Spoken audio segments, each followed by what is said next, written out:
Oh, that's muted. That's muted. Let's unmute those. Okay, that's stream. Let's link this.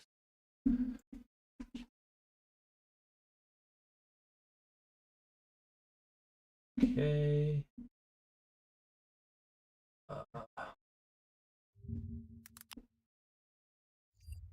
Do this. Hello. Dutch is first. Hello, hello.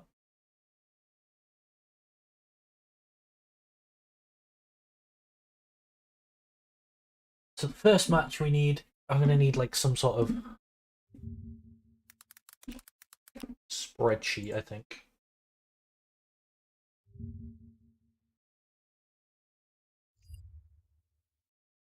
I think this is the first time that people actually get to see the inner workings of, like, I did the similar thing last year where I was doing like rating the teams at Worlds based on their drafting, but it like you couldn't really see it. What's the idea of the stream? The idea of the stream is that we're going to look at playoff games and regional games from the teams attending Worlds. We're going to rate their drafts, and we're going to try to quantify how good they are so that we can create almost like a tier list and an expectation going into Worlds of how well each team will draft. That's the plan.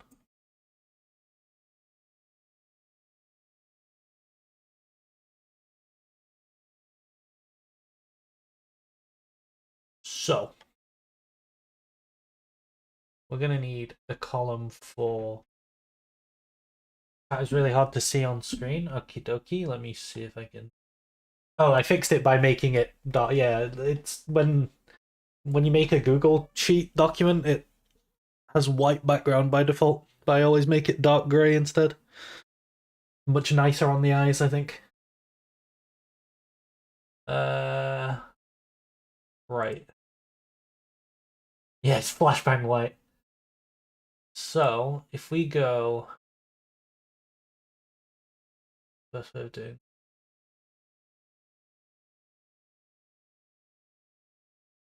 LPL will probably be slightly ahead of the rest because they have more memorable and usually more coherent drafts, especially at the top. I remember being very impressed by LNG. I think JDG have the capability to draft really well. What's going on in the chat? There's all like hearts and emotes and stuff. Yeah, I think JDG have the capability to draft really well, but they don't, because if they just draft comfort, they just win because they're better than everyone else. And it's kind of up to other teams to be more creative. So, let's start out with... we'll do LPL first. So the order of the teams, we've got the 4th seed, Weibo, we've got the 3rd seed, BLG, we've got the 2nd seed, LNG, and we've got the 1st seed, JDG. So we'll start from the bottom, we'll work up. So we'll do Weibo Gaming first. So Weibo Gaming. Weibo Gaming.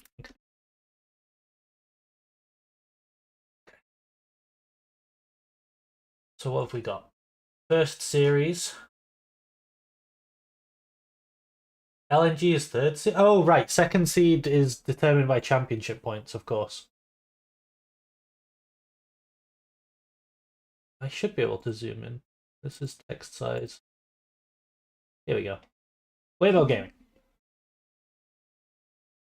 So the first series will be Weibo versus Nip, I think. Yeah, Weibo versus Ninjas in Pajamas. Let's go here. Weibo versus NIP, Summer Playoffs.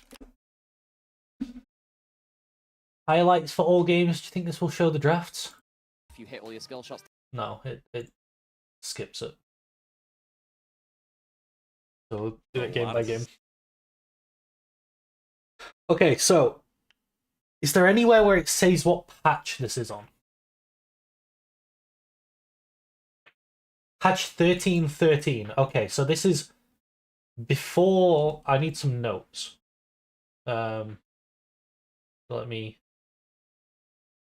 I don't really know how I'm going to organize my...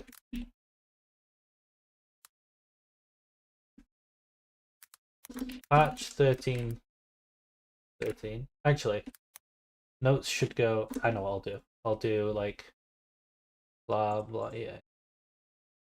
Okay. So notes will go here. Do some notes. So patch 1313. This will be game. Oh no, this will be. Hang on.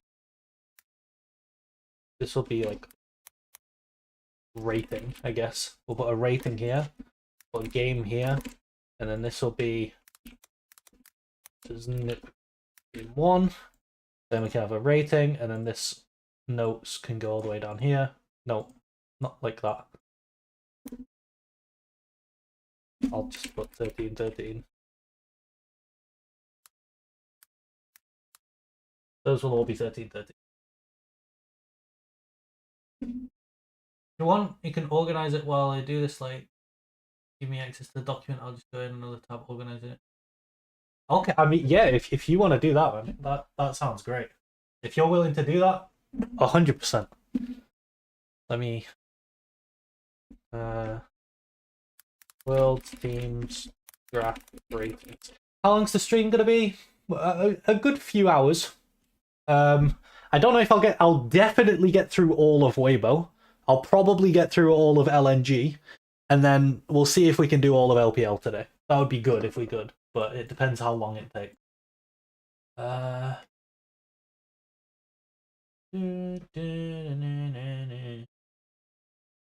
Let me just put this here. While I'm sorting out access, I'm gonna put it on a different screen. Wait.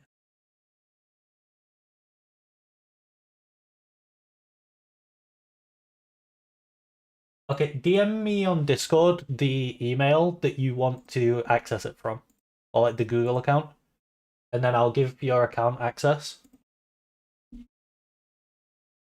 and I'll make you editor.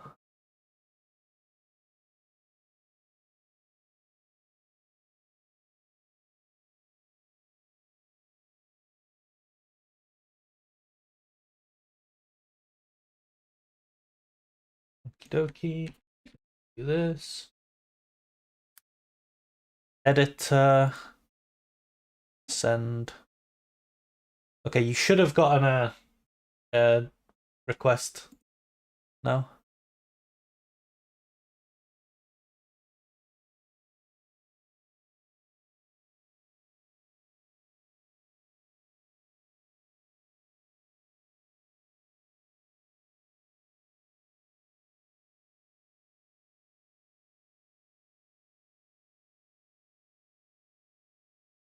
Can you edit it now?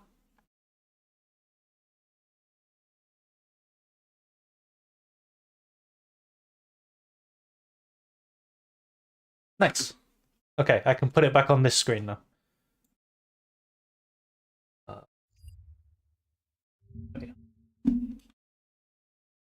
Okay, so we'll start.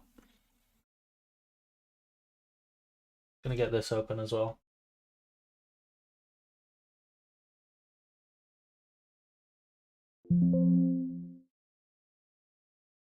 This is gonna be my little notes that I want to make. Okay, so we've got Weibo on blue side, NIP on red side. Let's start with blue side bans because we're rating Weibo. So we need to take into account that these things are banned. But generally, red side bans are just what they don't want to be won. So blue side aren't really thinking about it. It's just red side are removing options from them. Already, I'm not liking Weibo's draft, but like, you know, in the first 0 seconds of the video, I'm not liking it. But we're getting rid of Poppy. Okay, I mean, Poppy, very strong pick. 2-way flex. Denies a lot of engage picks. Signals, engage, B1. Okay, they're getting rid of Rumble. Rumble at this time is a really strong B1. Extremely flexible. Extreme flex, 3-way, top mid jungle. It wins top lane into pretty much everything. Very, very strong champion. Great synergy with Jarvan in particular, with copy ban signals. So I think it's weird. Shows maybe player inability to pilot, is what I'm going to put. But I think it's weird that they're banning Rumble on blue on this patch, because I think you can just take it. I think you can just take Rumble. Or they have high prio on something else. And finally, Rel. Okay, so Rel, similar. I think they banned Rumble because Invincible OTP. Oh, really? Okay, I don't know any of the NIP players. I mean, I know Angel because he was on RNG. I know Photic was on. What team was Photic on?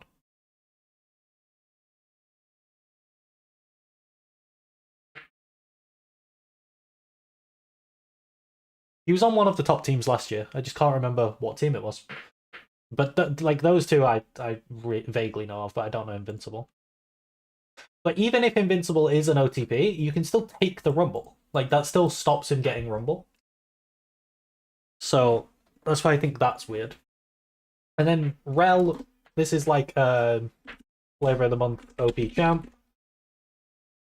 Often red side banned. If the one of the best answers is Poppy, which they've banned. So if they don't want Rel B1, which I don't think is amazing, then red side Rel with the Poppy ban becomes a lot stronger. So I think this ban pretty good. I don't mind this.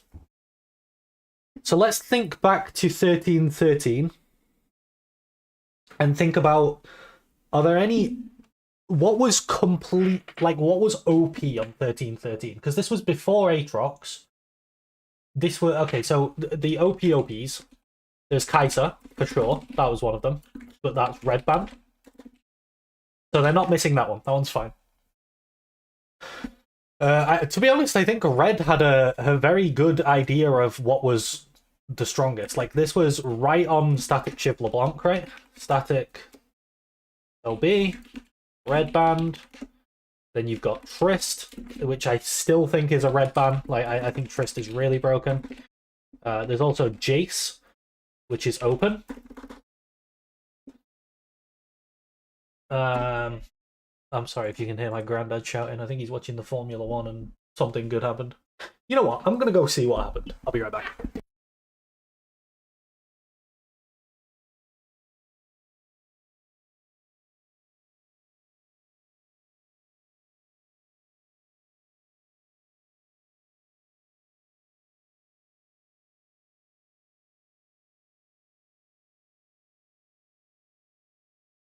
Turns out it was football. Anyway, where was I? Jace is open. What else was... Maokai. Maokai on 13-13. Jace pairing. Also open.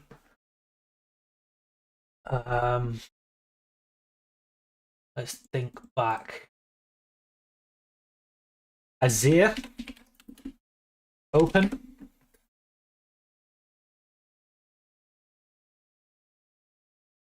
Nico. But these things are all like really crazy, I think. On this patch.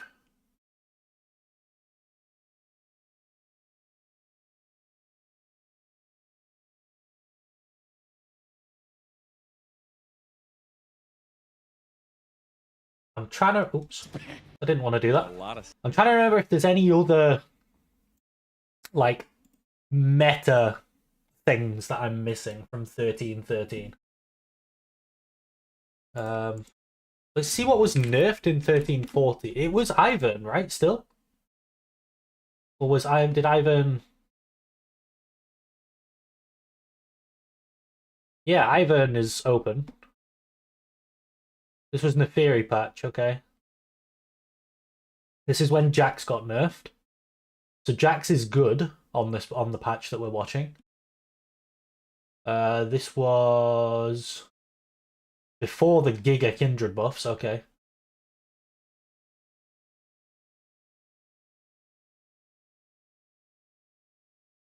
This was before Xerath.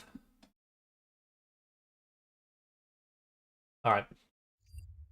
So Ivern is the only one we're missing. I believe.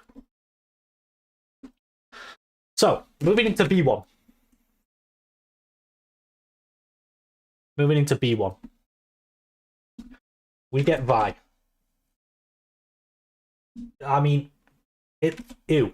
You know, like that's all I have words for. Okay, so why do I not like why do I not like B1 Vi? What do you want out of B1?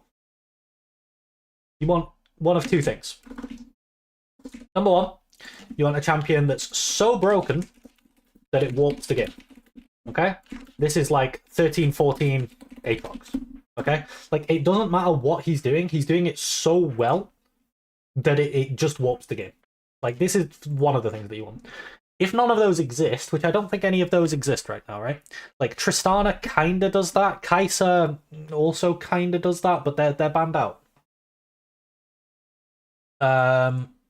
The second thing that you want is flexibility. And this comes in two forms. 2A, you have thematic flex.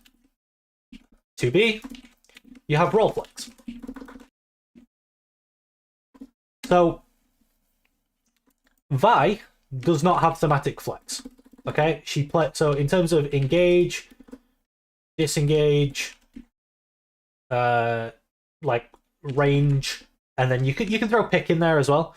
Okay, like she's having like engage, and you can play pick if you want to play like a full pick comp with like a TF mid or something. She can do that, but generally, she's an engaged champion. Okay, so thematically, she's not flexible. What do you think is their reasoning for B1 Vi? I think we'll be able to see that going later down the line. I would imagine they're like hyper focused on Vi Ahri. I will see if they pick Ahri, but that was like really big in LPL and LCK to some degree. But yeah, and then role flex, obviously, she is jungle only.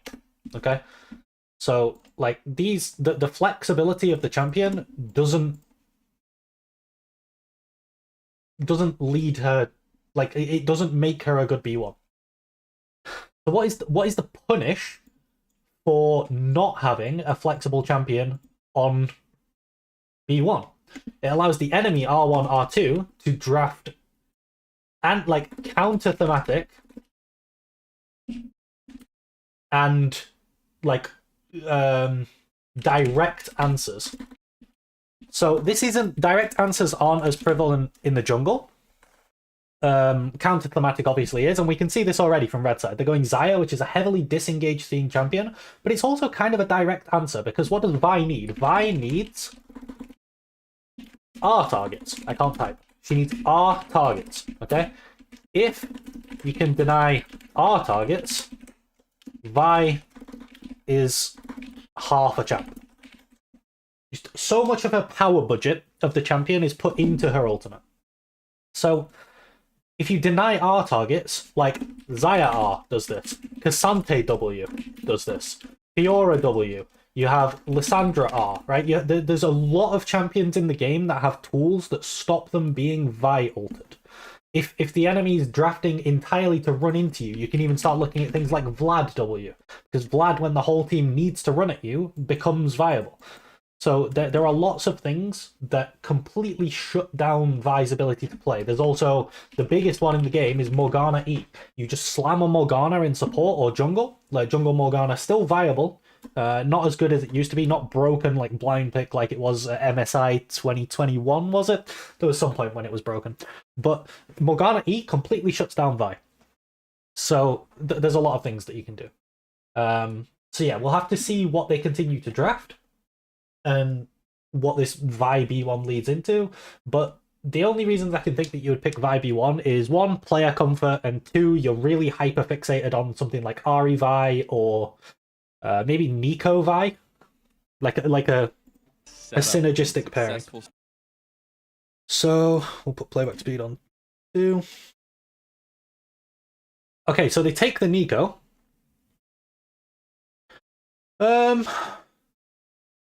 So now you see Nico, and both of these champs are happy to let you run into them. So the difficulty you have now is that you don't want to draft full engage, but you have Vi. And what's weird is that they're now picking Azir, and Azir, if we go back to flexibility, thematic flex, he has somewhat high range. It's not as high as like a Xerath, it's not as... Did I just bump my microphone? Sorry if that came through. It's not as high as like a Xerath. It's not as high as like a... what else do we say? Like a Jace, right? But it is higher than things like Nico. Well, actually, Nico Q's quite long range, but the consistent damage range that he can output, right? Against low range AD carries like Xayah, I think Azir's really good. He has higher range than that. But mostly, he's insane at disengage and he can function in engage. But because he can function to some degree in all of these modes, he has really high thematic flex. He also has role flex, but people aren't playing top Azir. But like it is good. It has a lot of good matchups, and just by leaving your top lane unpicked while you have Azir locked, if people, it forces people to think about top Azir, especially after you've played it once. The first, like you play it once, especially if you win, people are going to be really worried about it in draft.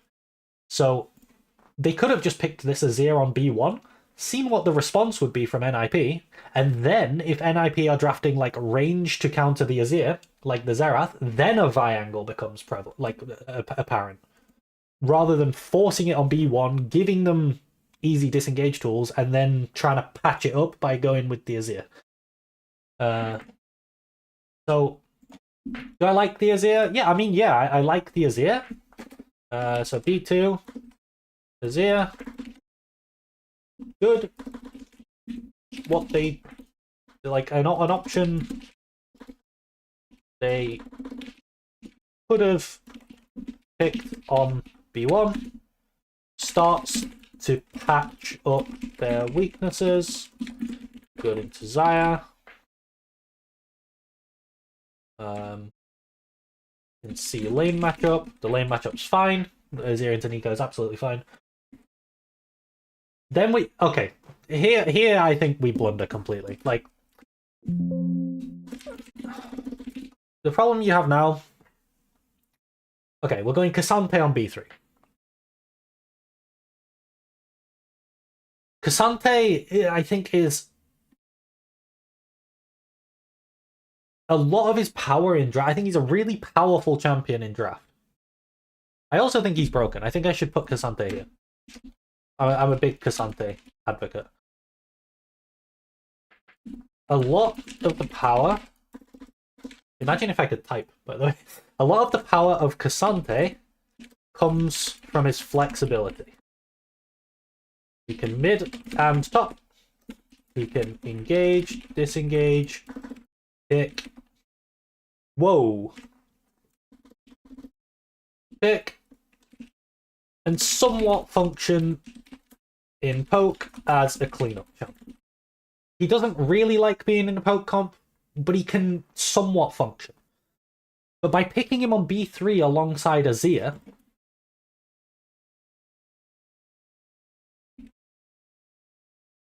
you're removing flexibility from the champ. Because now he can't go mid. You know he's going top. Knowing he's going top opens up some nasty direct answers on R3, R4, or R5. Well, yeah, R3 or R4, really. I think it should be R3. I think you're now really weak to R3 Cho'Gath or Garen. I think both of these things, especially Garen, normally Garen struggles because you can draft in a way where you stay away from him, but you know that Vi and Cassante are going to be in range for your Garen to hit. Like, Vi is going to be in range. She has to go in. If she doesn't go in, she's literally not doing anything. She has no ability to interact without going in. So I think the Cassante on B3 is definitely a blunder. Because you already have Azir. Then they go Nocturne in response. Okay, this is the Nico Nocturne. This is something that like LPL are really fixated on. It's basically the new version of Nocturne Cannon. I do think it's good, and the reasoning that they're picking it now is that it's something that they know Weibo will consider. So Weibo are about to get 2 bans, right? And they want to directly answer this Cassante, but they also want their Nico Nocturne. Oh, also, by the way, Nocturne, one thing that is really good about this Nocturne, you remember here where I was saying that Vi needs R targets, and if you can deny R targets, Vi is half a champ? Yeah, Nocturne can press W. So, Vi currently can only ult Nico. Unless Xayah ultimate gets forced. The only champ in the game she can ult is Nico. And this is good drafting by NIP, I think. I think they're really showing the weakness of this Vi pick. So they've got their Nico Nocturne. They picked jungle now, and they're probably gonna answer top on R4 because they don't want the Nocturne to get banned. That's basically it. What this does do for Weibo, and what I want to see Weibo do well, is utilize the 2 bans they get to cover this Cassante, because the biggest weak point in their draft right now is that their Cassante is about to get directly answered. So, second round bans. Cassante answers. What do Cassante players not like? There's Fiora, there's Gwen, Jax is kind of like neutral-ish. But then the big ones that people aren't playing are Cho and Garen. These matchups are disgusting. Cho'Gath just lanes fine into Cassante while scaling like a monster. And then in teamfights, if Cassante ever presses R, Cho'Gath just silences him first. This is really important because Cassante will have Stone Plate, so you have to silence him so that you can't use the Stone Plate, and then he just ults him. Illaoi into Cassante is good? Yeah, Illaoi is good as well. Illaoi here is good because they also have Vi, similarly to why Garen becomes good, is that Illaoi requires the enemy to need to run into you, and Vi does that, Cassante does that. I think the worst two, I think Garen is really bad, Cho is really bad, like for Cassante, and then Fiora is probably worse. I think you can handle Illaoi because you can draft even more range on 4-5 and make her life difficult. The other thing is that they haven't picked their AD, which is probably going to get banned out in second rotation. I think Varus would be good for them, but we'll see. So let's see what they do with their second round bans. Braum gets taken away, okay. They're banning supports, so they're just leaving their top wide open. But support, the problem with banning supports is that... So, sorry, I just knocked over an empty can. Yeah, the problem with banning supports is that what blue side does really well is it gets first pick. It gets the ability to dictate the direction of the draft. What red side does really well is it can answer really often. R3 and R5 are really, and also R1, R2. Like, you just answer all the way through the draft. You see what the enemy's doing, and you respond to it. And it gives you really good ability to counterpick. And so far, the only thing they've not counterpicked, and will not counterpick for the rest of the draft, is mid. Because they went Vi. Oh, actually, AD carry, I guess, but that's not, like, it's not really that big of a deal. Normally, support is what dictates the bot lane matchup. There are some exceptions to that, of course. But they pick their AD and mid, right? And they get to respond to mid here. So Weibo get their response on mid. They then blind their top. And now they pick Nocturne, which responds to jungle. And then on 4, they can respond to top. And then blue are forced to pick their support. So then on 5, they can also respond to the support. So by banning supports, it doesn't really matter because red are going to get to choose their support matchup anyway. Unless the support pick completely denies what Weibo want, which is like something like a Morgana could do with the Vi. But again, I don't think Morg support is the best place to play it. I think jungle is the best way to do that. But yeah, I think they should be covering this Cassante because he's about to get counterpicked on R4, and then you're going to pick your support, and that's going to get counterpicked as well. See if they ban a top laner here. No, they ban Nautilus. Okay, so they double support ban. So, double support ban does nothing to help the power vacuum in top lane.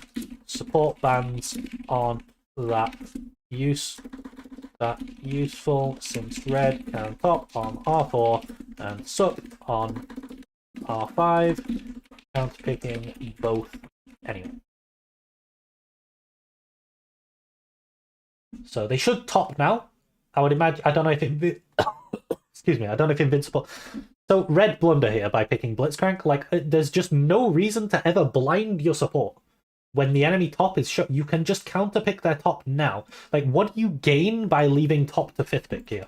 I don't understand. Yeah, there you go. Okay, perfect, perfect. They went with Fiora. So this is good. I was going to say, I don't know if Invincible plays Fiora. Apparently he does. He picks the Fiora. Now you're going to show your bot lane. Okay, Ezreal, Leona. Now Braum is taken away. I kind of like the Ezreal. The Ezreal alongside the Azir kind of gives some necessity for NIP to go in rather than just let Weibo come into them. But the Vi, Cassante, Leona are so hard countered by Xayah, Nico, even Fiora. So I'm much preferring Weibo's draft here. The Ezreal, I think, does bring it back a little bit, but not enough. And now there's going to be a support pick on R5. Let's think. What is the best support pick? See, this is where NIP get free reign. And the way Weibo have drafted have given them this free reign on fifth pick. So you want some sort of disengage support. Alistair is often picked, but I don't know. I think it removes too much power from your actual lane phase. Okay, Rakan, I guess, is banned away because of Xayah. Let's think. Like, something like... If it... Also, like, Alistair would be good because it has the ability to deny via another target. A lot of the time you'd think of, like, enchanters for disengage. I think you could go enchanter here. A Taric would be disgusting. I think Thresh is good. Taric, Thresh. Can you get away with a Renata here? Perhaps a Renata? Melio? Yeah, I kind of forget about Melio. Let's think. Let's think about Melio. I think Melio's a little bit vulnerable to just getting blown up by Vi, like himself. Vi just ults the Melio, but Renata is kind of cool, because even if Vi ults Renata, Renata can W herself. If she needs to. Of course, there's Lulu. But you see how there's a lot of options, and Nip... I'm just going to keep calling them Nip. Nip have the ability to choose whichever they would like. Like, they have so much more free reign in this draft, and that's because of the way that Weibo have drafted. And they go with Blitzcrank. I don't think Blitzcrank is the way they should have gone. Like, Blitz into... Let's look at what Blitzcrank is trying to hook. He's either trying to hook Vi in, which, not ideal. He's trying to hook Azir. That's good. Like, if he hits Azir, pretty good. He's trying to hook Sante, well, he's just going to press W. He's trying to hook Ezreal, well, he's just going to press E. He's trying to hook Leona in, well, she wants to be in anyway. So Blitz doesn't make a lot of sense. I think a lot of the things that we talked about make a lot more sense. But they hovered Blitz on R4 as well. It seems like Nip just really wanted Blitz. But overall, for this game, I think Weibo drafted pretty poorly. Here's the reasons. Nip game versus Nip game 1. So yeah, I think it's pretty poor. On a scale, what should we have the scale be? I'm thinking like terrible, bad, poor, mid, good, great, and amazing. Something like this. So I'd probably put them at poor or bad. I mean, I think it's just poor because their Azir and their Ezreal do quite a bit to salvage the problems that they have. Like, there are certainly worse picks they could have gone with. Especially Ezreal. Like, Ezreal is relatively untouched here. And he's just sort of zipping about shooting people. And that's due to Nip drafting to kite back against the Vi, the Xante, the Leona. But yeah, like through all the things we talked about, I think game one is going to be poor. So I'm going to give them a rating of poor. And then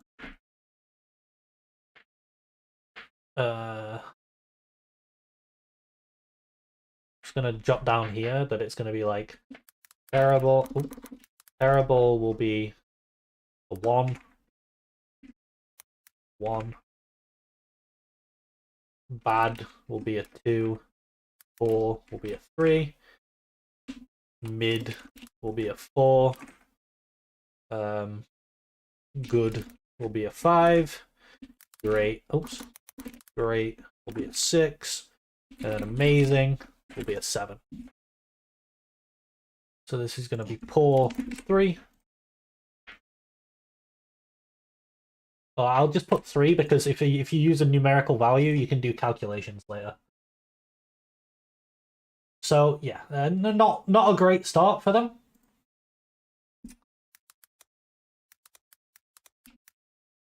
Let's see if they can recover it in game 2. Oh wow, this is really cool. Damn. Okay, we should look at who wins. This is true. Hello, Reg XS1.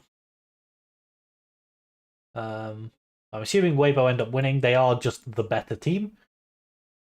This is a world team against like a 7th, 8th place team, 9th even, something like that. Yeah, so Weibo win this game. Put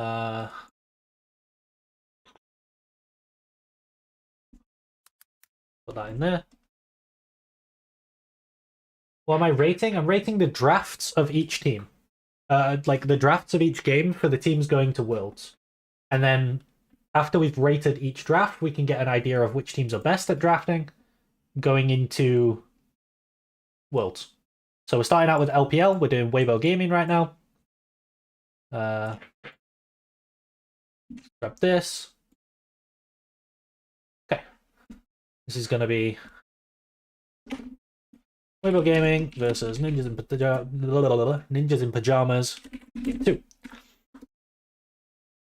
Gotta remember that it's 13-13, of course.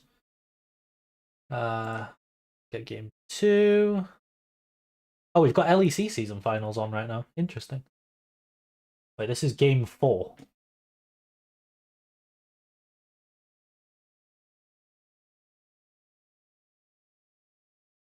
Game 2. Okay, we're skipping the...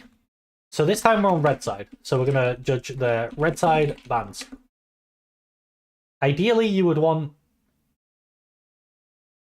I forgot, yeah, we'll put Rel here as well. So, Rel is red band. You've also got so Kaita being left open and Static LeBlanc being left open, I think is kind of, and also Trist being left open. Oh no, Trist is blue band, okay.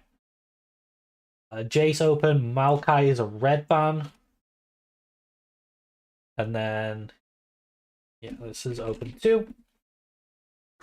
Let's talk about the red side bans. First off, Kai'Sa should never get through draft on this match. Red ban, 100%. What do you replace with that? What do you replace with that? Well, it's Poppy. The reason that it's Poppy is that Poppy is an answer champ. She's not a blind champion. So what I mean by that is that in terms of thematic flex, Poppy is just pure disengage. Like, there's like a sprinkling of engage in there, but she's basically pure disengage.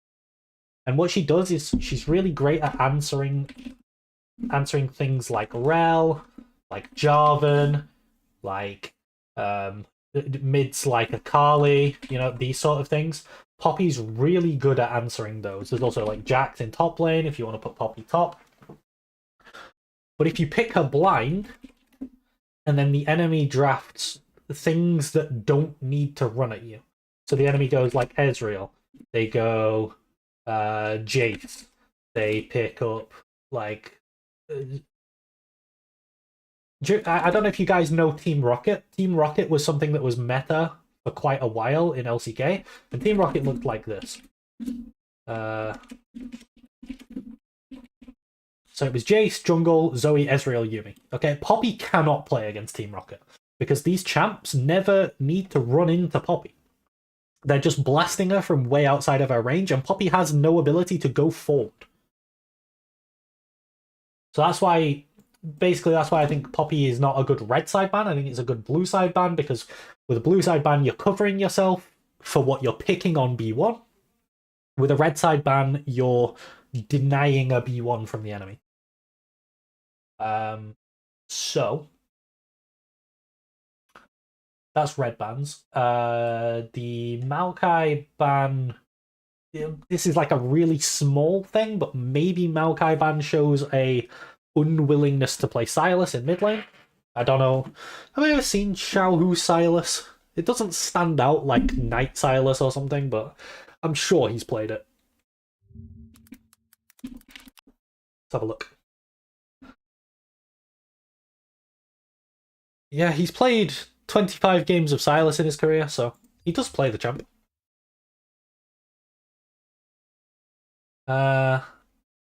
Okay, so all these things are open. Other things that I think we're missing. I mean, Kai'Sa is one. I think the other two bans are fine, but they're fine. Other two are fine because Blue is banning Trist. Trist should be banned 100%. I think the champion is just too powerful.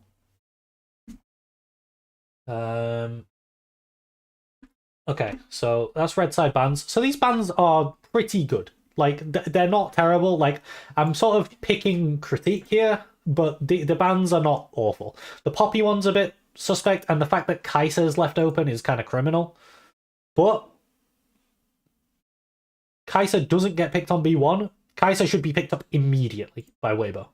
Like, Kai'Sa getting through is crazy. It's not picked up by Ninjas in Pajamas. Okay, good. I mean, like, this is already much better than last game.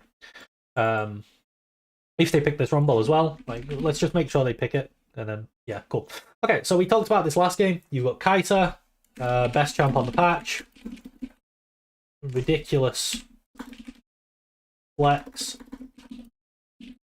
Engage. Disengage. Poke. Mid. ADC. AP. AD. Like, Kai'Sa can do everything on this patch. Particularly, like, even now, she can kind of do everything. But even on this patch, she can do basically everything. She's insane. The only weakness she has is a pretty weak lane phase, and if you can punish that and like use that to snowball, like you use it to unlock your support, drag your support around the map, make sure that you're getting Dragon and Herald. If you can ever get Dragon and Herald, it's like crazy. Normally it should be a trade. But yeah, like that's the one weakness of Kai'Sa. If the game goes late, Kai'Sa's like the best champion in the game by far.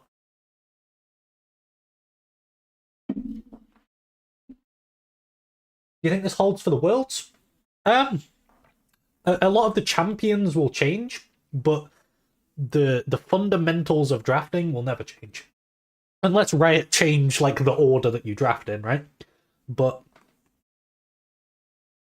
being able to understand that a champion like Poppy is not a good red side ban. Like, for example, another one is like like Vi. We saw Vi in the previous draft. Vi would not be a good red side ban, because if they pick Vi on blue side, you can answer it by picking champions that want the enemy to go into them, because Vi can only go into them. She can only do one thing, so you can answer it. Where on red side, you want to bind things that you can't answer, because red side drafting is all about answering. So like the fundamentals will still hold up for Worlds for sure. The like how each individual champion functions in draft might, well, almost certainly will change. But a lot of them will stay similar. So Rumble, we talked about this last. It's a 3-roll flex. Opens up some disgusting combos with like Jarvan. It wins most top matchups. Hard to draft into. And hard to draft into is kind of true of both of their picks right now, which I think is really good. They haven't directly answered the B1. So what they've done is they haven't directly answered B1, but they have left their options wide open and given Nip almost no ability to answer themselves. Because where do you go from this as ninjas in pajamas? Do you draft disengage? Well, maybe they just commit to playing AP Kai'Sa and they pick a poke mid and they just use the Rumble ult for poke. They pick a jungle that can stop you finding any engages. Like, I mean, Poppy would be good there, but or they can also pick like a Viego for resets with the poke. They pick like Jace mid would be really good, like Jace Viego. And they just play around poke. Okay, so you don't go disengage. Maybe you go full into engage. Well, then they just start drafting hard disengage for the rest of the draft. And the Kai'Sa's capable of kiting back. The Rumble doesn't really like kiting back, but he does like when people run into him. He can just set them all on fire and Zhonya's. He's fine with that. Okay, so maybe we draft poke ourselves. Well, then they just go full engage. You start drafting poke champs like a Jace in top lane and a Varus ADC, and suddenly they go Jarvan and they go Galio support, and you have to deal with a Jarvan ulting in with a Rumble on top and a Galio ult on top, and then the Kai'Sa flies in. So they just have so many options, and that's what's really good about this red drafting so far. Next we get Xayah Rakan. Okay, Xayah Rakan. Rakan's kind of flexible. He can do... He's really good at engage, and he's pretty good at disengage. Xayah is like 100% disengage. And LeBlanc's kind of like pick, poke, weird. She's her own thing. She's LeBlanc. LeBlanc kind of demands that you get some lockdown that can deal with her. Like, she doesn't like Nautilus. She doesn't like, things like this that can lock her down when she's trying to be cheeky. So I'd say that the blue draft is leaning towards disengage right now. And this is something that you often see when Kai'Sa is picked, because Xayah is the matchup answer to Kai'Sa that people like. So you often see the draft start leaning towards disengage. So I think you just pick more poke here. Let's see what they end up going with. Nautilus. Okay, Nautilus, I was going to say, yeah, I said Nautilus. Thematically, it's not more poke, but it's fine in this lane. It's not great in this lane, but it's fine. But the main thing is that it gives you a really easy way of dealing with LeBlanc. So just with this on its own, it handles the B1 really nicely. So let's put that. We'll put R3. Not ideal thematically. Technically, can still flex mid on this patch, but we don't really see that. While not good as a lane counter or a thematic counter, it does give really good lockdown for LB and keeps her honest. So by keeps her honest, what I mean is that, like, if LeBlanc... I'm sure you've all seen those games where LeBlanc is just Wing in at like random angles and just poking you with a combo and popping back and just doing it on repeat. And if you don't have a way to stop her from doing that, she can be a bit of a menace. But if you have a champ like Nautilus, where when she W's in, he just like hooks her and then ults her and she's dead, it's a lot harder for LeBlanc. Like, she has to actually be creative with how she finds the angles instead of just doing it in your face. So that's what the Nautilus brings. Now we're going to go into the second round of bans. So for red side, we need to think, what do we want to pick on for, and how do we cover it? Or are we really weak to anything in particular? I don't think they're too weak to anything in particular. I think into the Xayah with the Rumble, they could probably just go Jarvan. But then they're starting to lean into Engage, into Disengage themed champions. Jarvan doesn't really do much to LeBlanc either. How can they draft more? Poke, they could go, I mean, they could do Maokai Jace, but then they're very heavy into AP. That would make Kai'Sa want to go into AD, which she doesn't want to if she's playing Poke. I think Jace is a good idea, though. The question is, what jungle do we want? Because I think we want to leave...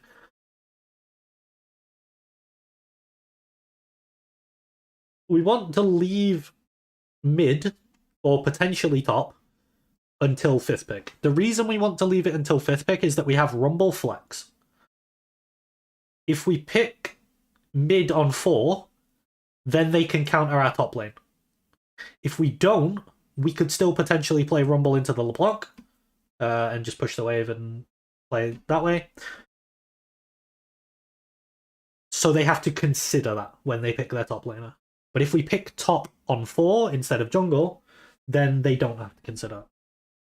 So what jungle are we thinking of picking? We're going to have a lot of poke. I think we want to lean into something like a Jace. If we do that, champions that can clean up become quite good. I think like a Viego here would be pretty good. So then we start thinking, what do we not want to play Viego into? Also, maybe like Kindred we don't want to play against. Maybe...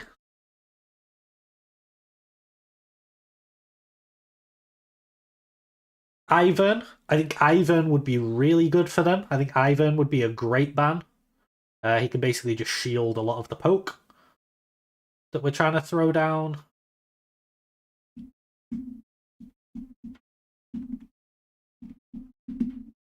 Maybe we get rid of Vi just to remove volatility with like LeBlanc Vi. Because one thing that you can do as draft when you fall behind, which I think Blue are behind right now, is you can decide that you're just going to go all in on playing pick. So they could go like LeBlanc, Vi, Rakan, and just try and make picks and snowball that way instead of trying to play a traditional fight with the way that their theme works, which is not going to go so well for them the way that this is going. I think Ivern, if they want to continue to draft poke, would be really good. I think volatile things like Vi, also decent bans. Let's see what they get rid of. Sedge is okay. Oh, they actually banned Ivern on blue side. That's really interesting. And it's really odd that they banned Cassante. I think this ban... So, Sedge ban is fine. Ivern ban would be good. But blue ban it. So we don't need to. Sante ban is really weird because he gets skull fucked by Rumble and can't really answer full poke too well. So Cassante doesn't really make sense as a ban for them. I don't really like that ban. And we get... Okay, we get a Zia on 4. So, R4. Azir. The problem, or like, big problem with this. Big problem. We have too much magic damage. And now it's really hard. This is big problem 1. Now it's really hard to pick a jungle that brings enough physical damage and fits the comp. I can think of maybe 2. There's Kha'Zix and there's Viego. And I think we're now force into one of these. Big problem 2. We're showing that actually, okay, if we don't play Azir top, which a lot of teams aren't capable of piloting, we're showing our solo, our top lane pick to the enemy. Well, no, maybe we're not. Maybe we're playing Rumble Jungle. No, maybe we're playing Rumble Jungle. Okay, never mind. Big Problem 2 doesn't exist. Big Problem 2 does not exist. I am wrong. Because this could be Rumble Jungle, this could be Azir top or mid. It's mainly just Big Problem 1. So we'll just name it Big Problem. We have too much magic damage. I think Jace would make a lot more sense while keeping like lane assignment flexible. Because you can go Jace top, you can go Rumble top, you can go Jace mid, you can go Rumble mid. So I think Jace would be a lot better than Azir here. Let's see what the response is. Lee Sin Renekton. Okay. Oh, there's the Viego that I was talking about. So I like this pick. But before we do that, we'll show Lee Sin Renekton. They're doing what I talked about. You remember when I said that if you feel like you're behind in the draft and you can't win in a traditional manner, you should draft in a way that just makes the game as volatile as possible. Because if it's lost anyway, you may as well flip it, just go for full volatility, and maybe you just snowball early game so hard that you win. Because you're not going to win late game against this draft. It's not going to happen. So you may as well flip it on this. So I don't mind what NIP are doing, but like they are technically behind in draft. And then the Viego comes in. R5 Viego. So this it brings your physical damage, which you needed. It has great cleanup, which pairs extremely well with your poke. Oops, I keep hitting F11. With your poke champions. So what's going to happen is that your Kai'Sa Ws, your Azir poke, your Rumble ult, they're going to put people at low health. And Viego loves that. Because he's just going to reset on you. That's why I think Kha'Zix, as I mentioned earlier, I think it had to be Viego or Kha'Zix in this spot. Is there any other? I guess like Master Yi, but there's too much CC. Yeah, I think it's Viego Kha'Zix is like the angle. Or maybe Kayn. Maybe Kayn, but they don't really have enough winning lanes for Kayn because they're playing. The thing is that the Renekton counter picks itself into the Rumble. The Rumble's really good into the Renekton. So yeah, the R5 is really good. I just opened my mouse thingy. Yeah, the R5 is really good. I like this. So this draft is a lot better than this one. Because what I like to judge when I'm reviewing a draft is not just like how it ends up, it's the process that they used to get there. So like in this draft, even though it wasn't unplayable for them, the process that they went through was pretty bad, and that's why it ended up poor. This draft, I think their process was good. Like, they picked the best champion on the patch, then they picked a really flexible champion alongside it. On R3, they answered the LeBlanc. Then on R4, they drafted into poke, which is what Xayah is weak to, while leaving themselves open. I think this R4 could be better. I think this is the weakest pick that they did. I think Jace would be a lot better. Opens up the possibility to go with an AP jungle, but still leaves Viego and Kha'Zix open. Keeps your Rumble Jace flex thing going. But like this is still fine. And then they pick the perfect thematic jungler that makes the most sense with their comp. I'm going to rate this one. Their bans as well. Their bans were a little bit suspect. But it at least deserves to be good. I think this is a good draft. Do I think it's a great draft? I'm going to say that great is going to be where I think that everything is like everything is at least good. Like this Poppy ban I don't really like. This Cassante ban I hate.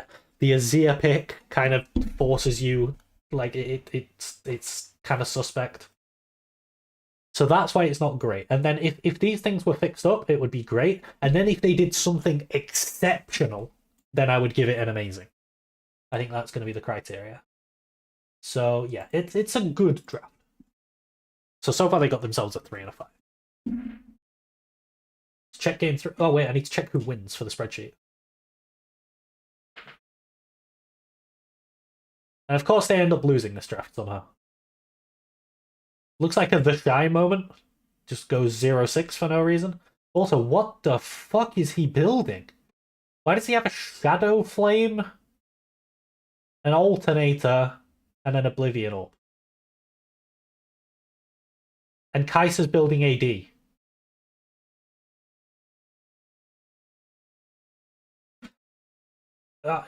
Sure.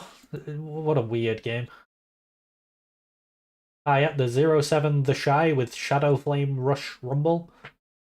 You just build Demonic and Renekton can't play the game. Okay, so Nip won this game.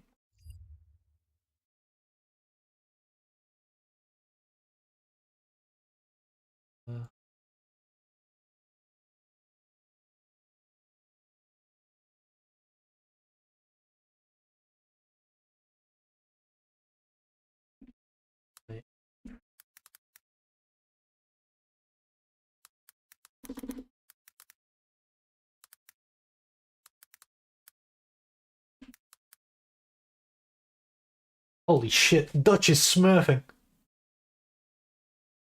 We have this already? What the fuck? This is crazy. This is insane.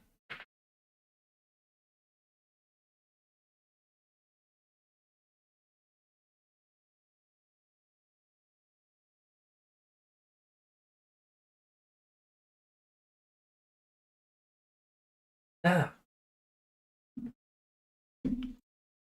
Good shit. Alright, let's find game 3.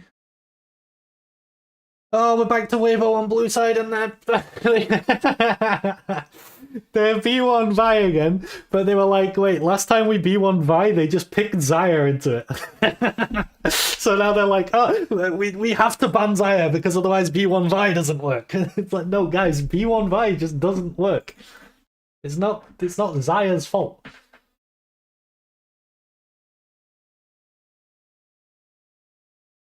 Game 3. Okay. Let's check. So Kaiser is a red ban. Cool. Red ban. Static LB is a red ban. Red ban. I think Ninjas in Pajamas are like really on top of what should be banned on red side. Although I don't think Static LB is as good as people make it out to be, but yeah. Okay, so these are all open. Open. So blue side bans. I can literally just copy paste this. Like their first 2 bans are exactly the same. So bam. It's interesting because they showed that they like to pick the Rumble. But I guess they don't want Rumble on B1, which is fine. And then Xayah, they're using this ban. Oops. Where'd it go? Using this ban to try to cover their B1 Vi. Xayah is not the only ADC that can fuck over Vi. We'll talk about that soon. B1. Vi. Q. We saw how it made their draft weak on... Isn't Light a really good Kate player? Why doesn't he B1 it? I think Kate is a bit weak on this patch. This is 13-13. This is before both Caitlyn buffs that went through, and now the Lux buffs that went through as well.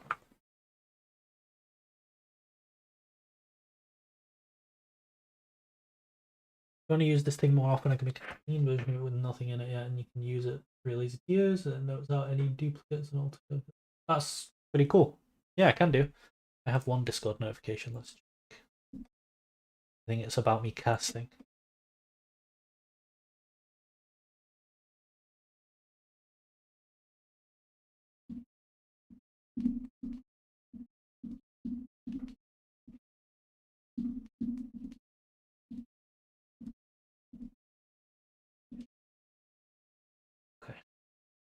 Don't need to worry about that. Yeah, so we saw how it made their draft week in game 1. Same thing. Xayah being removed doesn't really help, as other options are available. There's Sivir. There's what else is there in bot lane? Like, Sivir is the one that jumps out to me. There's Neela. Yeah, Sivir and Neela are the big ones. Sivir, Neela. See what the response is. Nico again. Lee Sin. Does Neela W block Vi Q? No, it doesn't. But, like, she wants the enemy team to run into her, and then she just presses W. Okay. We're getting Nico Jinx. This is okay. I think they could draft better on red. So now you see that if you look at what themes the enemy's showing, Nico's fairly flexible. She likes playing pick. She likes playing engage with Rocket Belt flash ult shit. She likes when people run into her because she can ult defensively. She's not great at poke. She can like kind of work with that. Jinx also kind of flexible. She struggles to go forwards if she can't get a reset, but she loves to kite back, and she has really high range, so she can play both of those aspects. She's also playable in 4 roles, exactly. Like that's another good thing about the Nico pick. So for Weibo now, nip this time compared to last time where they picked the Xayah. This time NIP have left themselves way more flexible. So now Weibo have to try and keep themselves as flexible as possible, because there's not really easy ways for them to directly answer this. Unless they have some miracle. Yeah, so they're picking the Azir again. Exactly the same as game 1. So you can just grab this. However, this time, starts to patch up their weaknesses. Good into Xayah, exactly. You can still see lane matchup, but this time you aren't patching up weaknesses into Xayah because Xayah isn't there. So this Azir is not even as good as the last one. After that, we get Rel. Okay, so did they go Rel last time, or was it banned? There was a Rel somewhere. They went Cassante. Oh, this is so. I mean, it's so much better. Much better than the Cassante in game 1. But there's going to be a big caveat. Hello, Pontus. Welcome. The Cassante in game 1, what it did was we showed how it fucked over the rest of their pick order and gave red massive ability to answer just across the board. This kind of does a similar thing, to be fair, but at least you still have the ability to like flex Azir potentially if you are capable of playing it in top lane. I don't think it's much better. It's better than game 1. What games are we looking at? We're going to be looking at all the games in playoffs and regionals for all the teams that are going to Worlds. Rating the draft. And then we're going to have like an idea of how good each team is at drafting.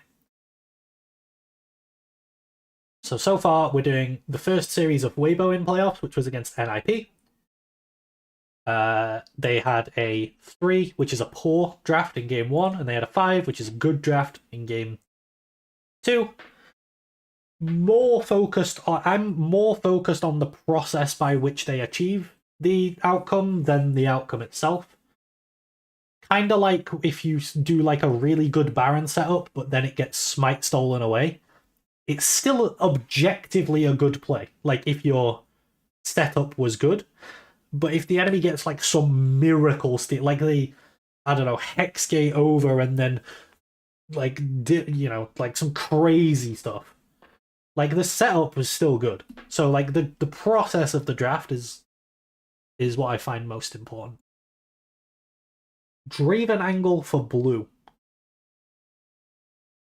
Yeah, you can go Draven into Jinx, yeah.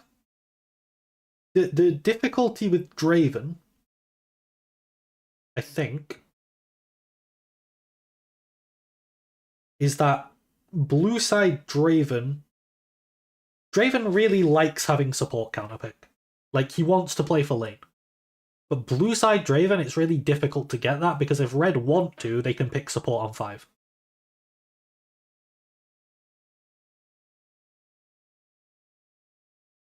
I don't dislike it.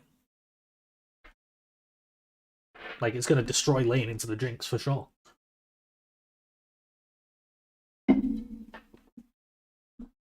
You now have, so with this rel pickup, you well, one, you have no flex on the rel, so enemy knows its support. This is because Vi is already locked, and Vi ruins a lot of the flexibility of our draft, as we've mentioned. 2, you're now heavily invested into engage. Enemy can draft pure disengage and probably win draft. Like, that's what I would say here. Is that, let's say, this is Kindred, this is Gragas. It's gonna be difficult. It's gonna be really difficult, because your entire team has to run into Kindred, Nico, Jinx, Gragas.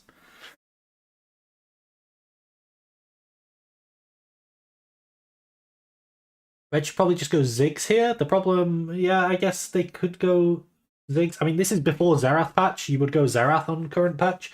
I think they could go Jace as well. But the Azir now, like, you don't even need to outrange him that much. Like, Jinx is already outranging him. But, like, the Rel Vi, Azir is going to have to... Like, to win the game, he's going to have to do what they're doing. They're just going to be diving in. So, like, they're going all the way forward. So Azir, he can't hit with them unless he goes forward with them. Like, the fight's actively moving backwards away from Azir. So he's going to have to go in, which his champ is capable of doing. Azir can dash in and ult, and, you know, he can play in that way. But Red can easily just draft in a way that makes that really difficult. They can pick up things like Xin Zhao, Kindred, Gragas. In support, you can go like Braum, you go Alistar, you can go... you can pick up a Morgana somewhere for the Vi. You don't really need to, though, but you could. So yeah, I don't like how heavily they're invested into engage. I think this is like really not flexible. Janna, yeah, Janna can work. It's kind of vulnerable in isolation to the Vi. Like, the Vi can just hard target the Janna, but Janna's good. And Jinx Janna, pretty solid. They go Nocturne again. Talked about this last time. It's another champion that can just ignore Vi, because if Vi tries to ult Nocturne, he just presses W, so one less ult target for Vi. Last time they had Xayah as well, so the Vi basically had no ult targets.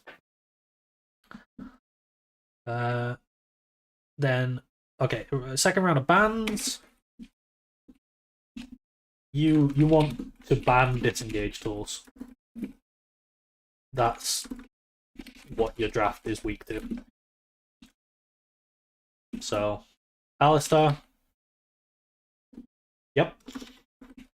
Also a really good lane counter to your Rel. This makes sense. I would expect the other one to be Braum.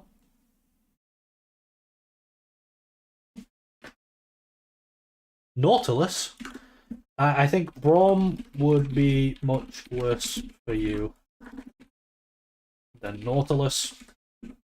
I think Braum would be terrible. Isn't Morg nutty for red? Morg as well. Yeah, Morg is really good. Support Morg's kind of weak compared to Jungle Morg. Like, I think Jungle Morg on 3, or, well, just Morg Flex on 3, I guess, would be really good. Okay, like, I mean, okay. V4. Callista. We are going in. We are now 100% pure engage. If it's actually not that bad anymore, because Rakan isn't wrong. And Nocturne isn't Kindred, Zin, Gragas, etc. But this is what I mean by the result I don't find as important as the process. Because the process Weibo went through here left themselves wide open to these disengage picks on 3-4. But just because Nip didn't pick them doesn't mean that the draft wasn't weak to it. It doesn't mean that they didn't like have that opening. So I don't think... Yeah, this is why I rate the process more than the outcome. And then we got Cassante on 5. I think Cassante, fine. Fits thematically. We can go in with everyone. Decent blind in top lane. Especially with Rumble Band. Draft is really weak to Garen. Like, draft is really weak to Garen. Also, very weak to Darius, Olaf. Yeah, I think Darius... Well, maybe not so much Olaf. Oh, yeah, Olaf. Yeah. I mean, at that point, don't you draft Clyde B5 if you just want to engage? Sure. I mean, you can also just go Ornn and just Ornn Horn. I think that's fine too. Just go Renekton. Renekton's still bonkers on this patch, right? Yeah, nothing changed. He's even more bonkers now because they just buffed the shit out of Gordrinker. But like as a stat stick, Renekton's still bonkers on this patch. So I think you just go Renekton or Ornn or Sion. You just sprint it in with a Sion. Like anything with engaging. Like Cassante's fine. I don't hate it. And then they go Jax. You're kind of weak to Jax, but you're not compared to other things. Like, I think Darius, Olaf, Garen would have been much worse for blue. Like, so I think Nip did a really bad job of answering what Weibo did. And I think Weibo ended up winning this draft, but the process by which they won it was really bad. Fiora R5? Yeah, I mean, Fiora R5 would be pretty good too. Fiora R5 is also pretty good. There's a lot of options. There's also Gwen. Gwen R5, really good. But yeah, like I said, I think Weibo's draft wins, but the process by which they got there is really bad. So I don't know how to rate this one. Maybe I'll put it as mid, because it's not. It's definitely worse than game 2, but it's not as bad as game 1. So I'll rate it as mid.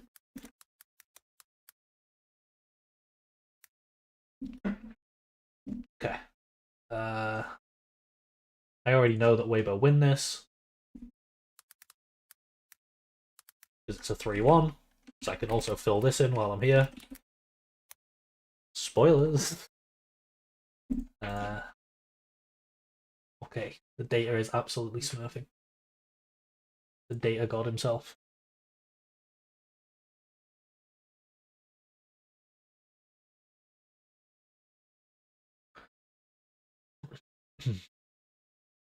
Where are we? Game 4. Hey. Okay, now we've got Weibo back on red side. So last time they drafted really like a lot better on red side than they did on blue.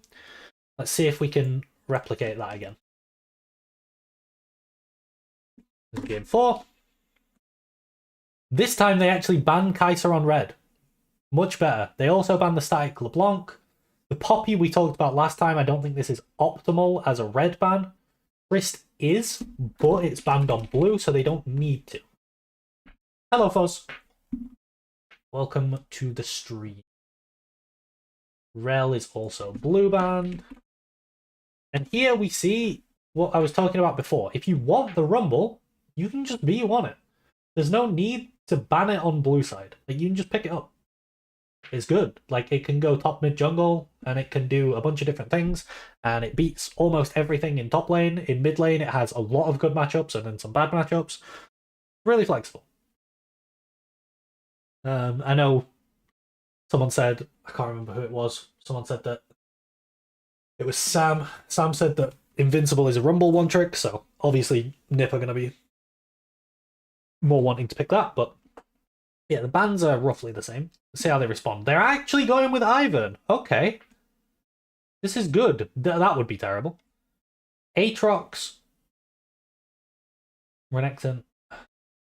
Jack, what the fuck are you doing? Trying to keep up with the data is making me sweat. I mean, you're smurfing it, bro. Well, I'll be taking a reasonable sized break after, like, I think between series I'll do like viewer drafts or something, just so that I can take a break from thinking and talking.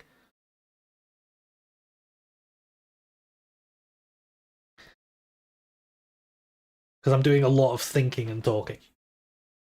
And my brain doesn't handle thinking that well sometimes. So, R1. Ivern. Whoa! We're actually seeing the champ. It's really strong. One problem with this pick is that enemy when Rumble B1 and Ivern is squishy and immobile, so blue can go B2 Jarvan. So you want to draft around that. Everything else about the pick is nice. Reg says Jarvan here is good. Yeah, Jarvan's really good for blue side here.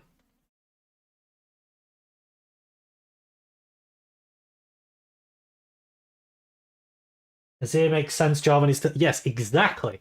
Good. You guys are on the money, which is why the R2 of Azir,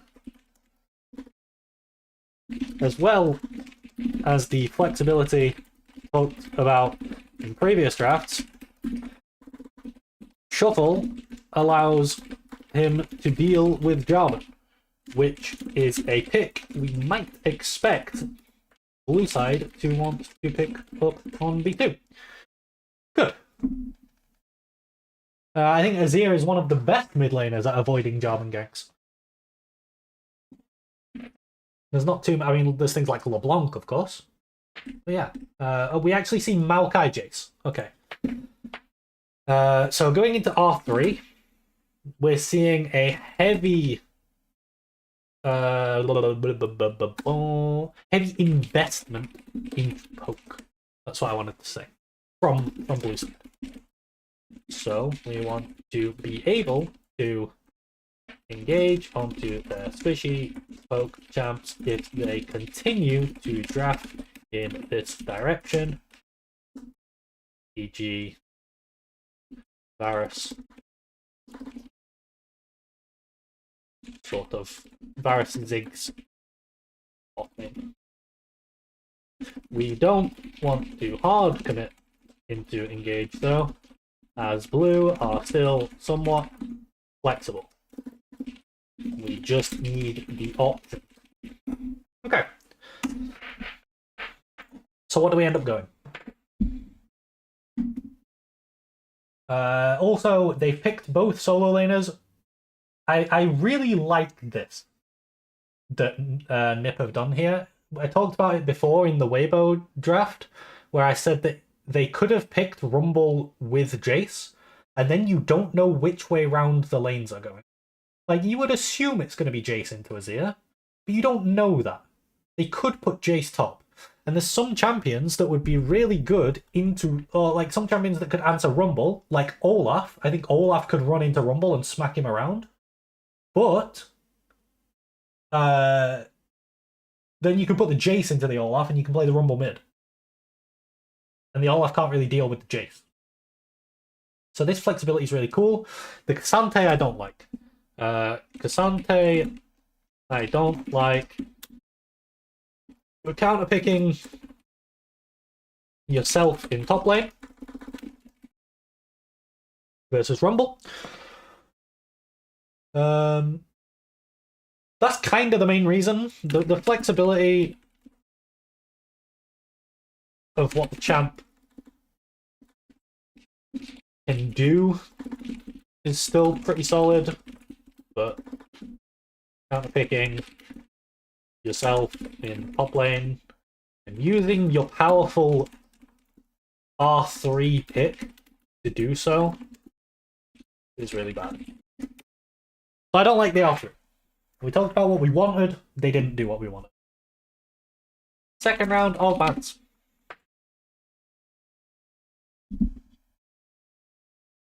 So you have two directions you can go here.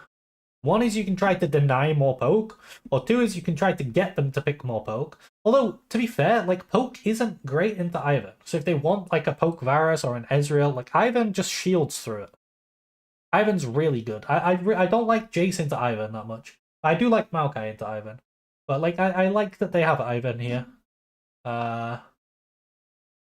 Imagine if the Shire was capable of playing Rengar, by the way. Holy shit. They just go Rengar Ivern and win the game. Anywho's. So what do we want to ban? They're going bot lane. Rel's gone. Kaiser's gone.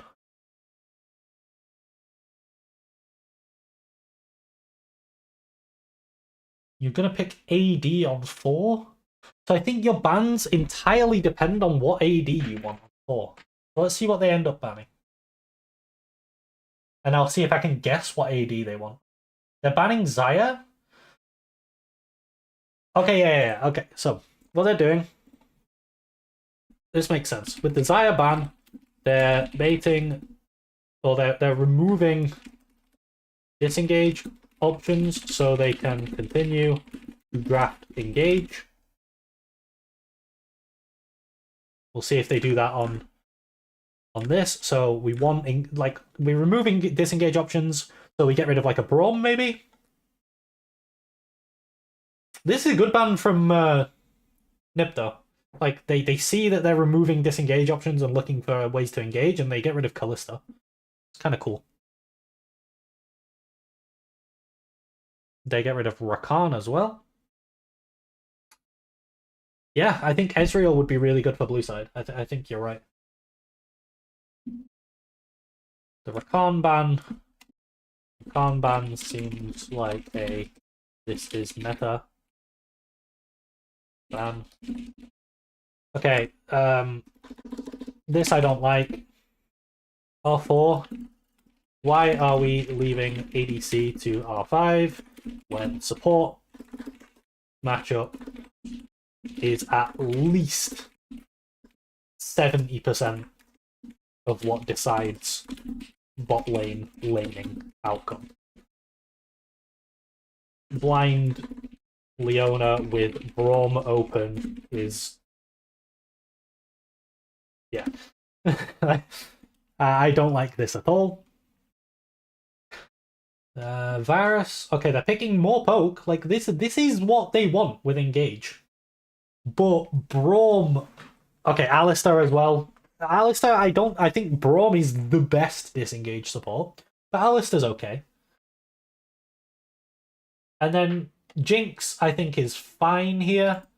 It's kind of like what you said with Ezreal. It brings some poke and some range and some disengage. But I do think Ezreal might be better. I don't know. I'm fine with either.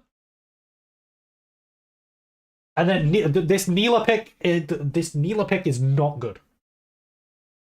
This Neela pick is not good. R5 Neela pick is not good. Neela needs enemy to be running into her and not have ways of disengaging her. She can't get into range of Jinx. Alistar can just knock her away.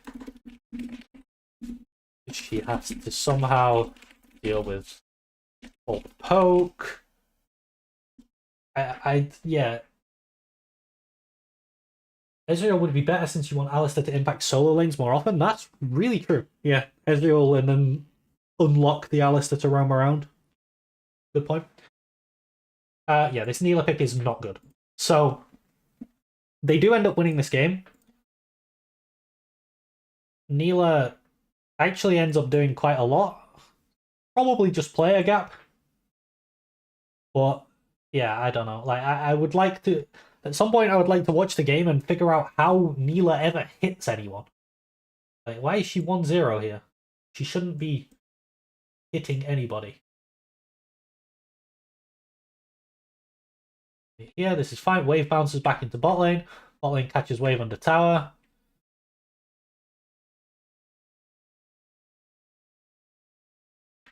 Like, what are they doing? You just so here, like, why are they all the way up here? What's happening? What are these guys doing? Samira works. Yeah, Samira does work.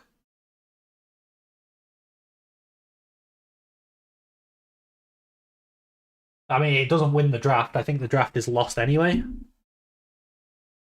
How bad do I think this is? I think a lot of the bans are good. I think the Azir is okay. I think the Ivan's good. I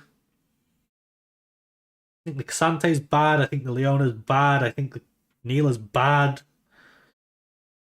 Is this the first bad draft?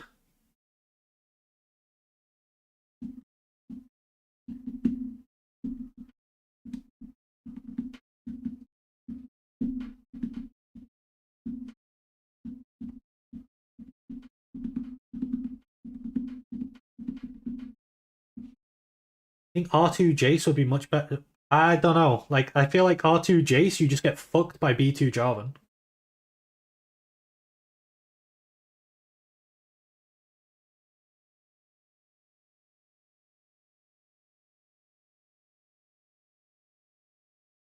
What I like about Azir is that you can deal with Jarvan.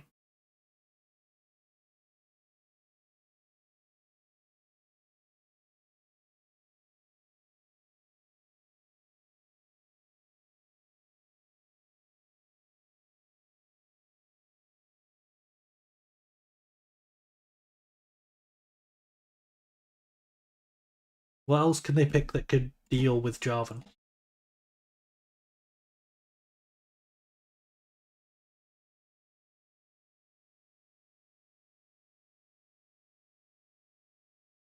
They can't pick Poppy, it's banned.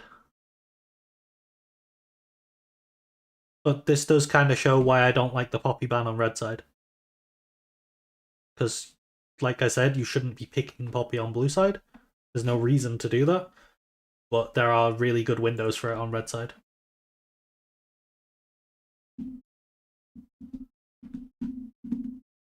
I don't know. I guess yeah. It's. I feel like Azir is.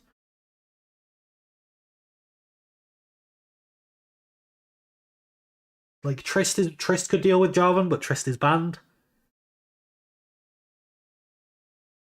It's hard. Ari?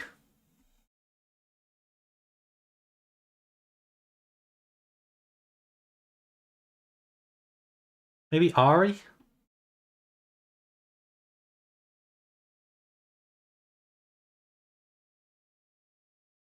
Ziggs can jump over walls with W. Ari is just safe. Yeah, I know. So is Azir.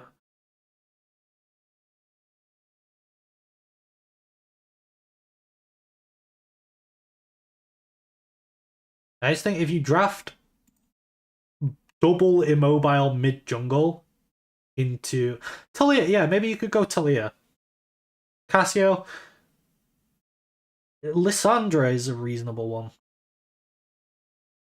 If you go double immobile mid jungle into Jarvan Rumble, you're just gonna get cooked. Especially if the mid is something that can join in on it. Like,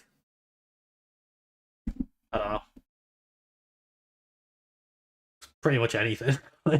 Anyone's like Victor can just throw his ult on it, or he can throw his ult on it. Cassio wants you to jump in, yeah, but I think if it's like if you go Ivan Cassio and then they go Jarvan Ori, I don't think your Cassio's surviving Jarvan ult Rumble ult Oriole. I think she's just dying. And if your Ivan's there, they'll just kill him instead.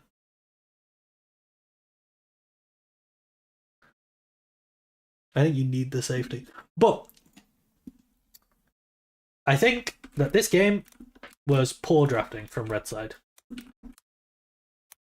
Because I think it was poor or bad. I said it was bad. We'll go with a 2. So what's the average of Weibo Gaming versus Nip average? Can you do like equals? Do like this. There you go. They have an average of 3.5, which is between poor and mid, which is not great. It's not a good start for Weibo Gaming. Not a great start. This is cool. A lot of Tristana bans every single game. 4 Poppy bans as well. Interesting. 4 Azia picks. Well, that's our first series. Let's see what the next one's going to be, and then we'll take a break, or maybe do some viewer drafts or something while we have a little break, and then we'll do the next one. Next up, we're going to get LNG versus Weibo. Big.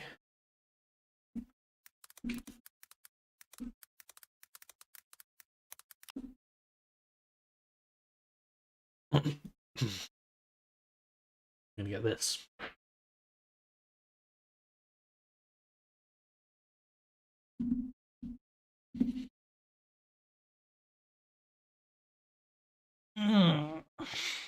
So how's everybody doing today? How's everyone's day going?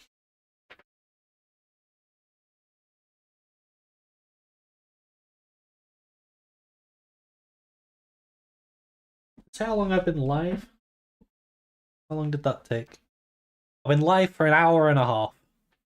So we're probably not going to get all of LPL done today, I'm going to be real. This might take a few days of streaming. But we've got a long time until Worlds, so I've got plenty of time. We do have a long time until Worlds.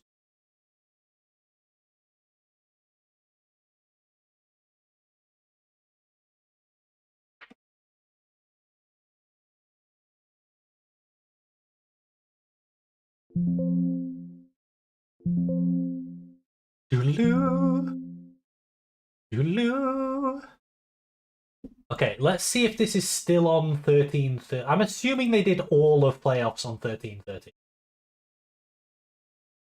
Yeah, they did. Woke up to a huge headache, but did some push-ups and drank some water. Helped a lot. Good, I hope it gets better. I woke up to a headache as well this morning. I think I normally drink some water before I go to bed, just to make sure I don't wake up dehydrated, but I didn't last night. I got some spare time to look at the pick ban rate sheet and fill in a duplicate so you can see how that works and looks. You can do yeah, sure. Can do that now. You're banging. Oh, that's evil. How dare you?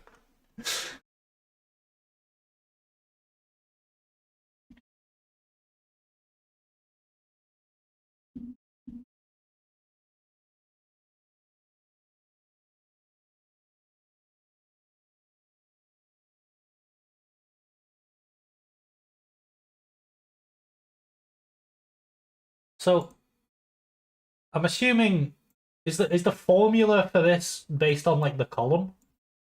So as long as I fill in the data in the right column, does it just work?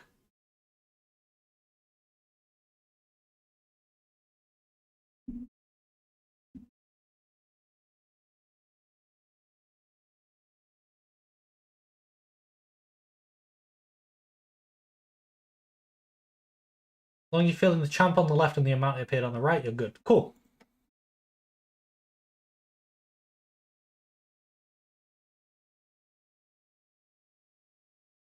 Noticed, I'm just a masochist.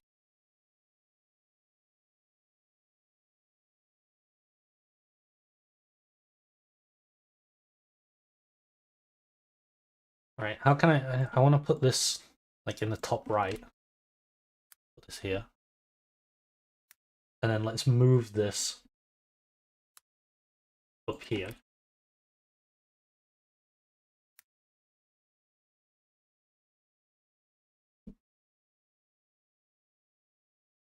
Now we've got a bit. Now it feels like I've got more room. Because now I could maybe put like another, like I could go like LNG esports or whatever they're called here, and I could do the same thing again. Feels like I've got more room now. You're level 950 in League? Man, that's crazy. I'm level 700, exactly. Although, what level is the account I'm playing on at the minute? Oops.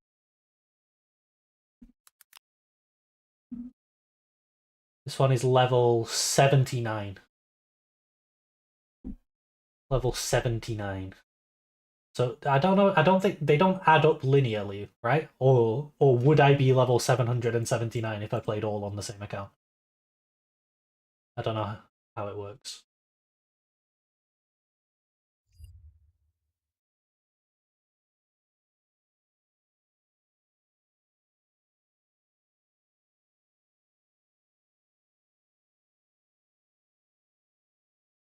Minus 30? What? So I would add 49?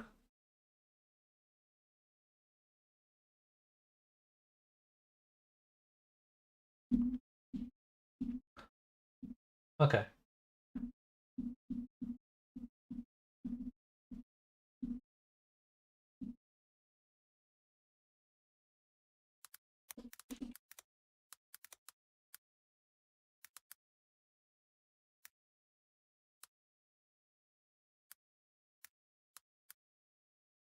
Okay. Change this.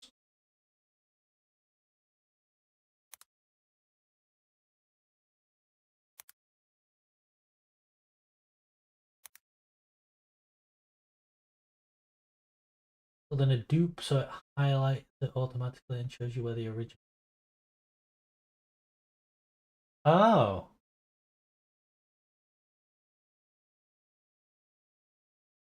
Oh, that's really cool. So if I didn't realize that there was already an Ezreal pick, so I made Ezreal, then it's like, nah, mate, you've already got an Ezreal. Oh, that's cool.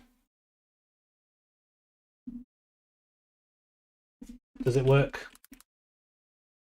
It does work case sensitive. Cool. I'm like, it's not case sensitive. Massive.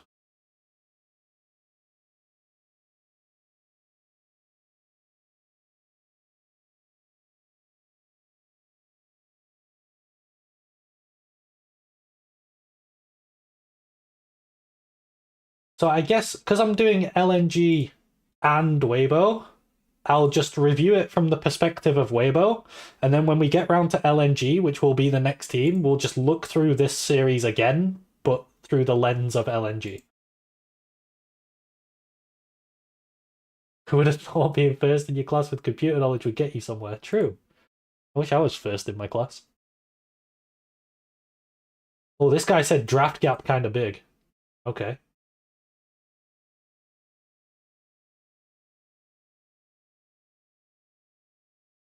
We'll see. We will see. Oh, I've done so much talking. I was about to say I feel like I just talked for an hour and a half straight, but that's because I just talked for an hour and a half straight. Like,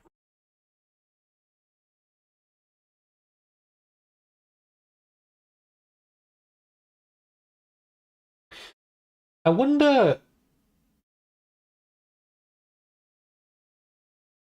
Do you guys think that would be a good video if I just take like if I cut it so that it's just when I was reviewing the series and not all the stuff around it? Because then I could make a review for each series as a video. Maybe people would want to watch that if they weren't here for the stream.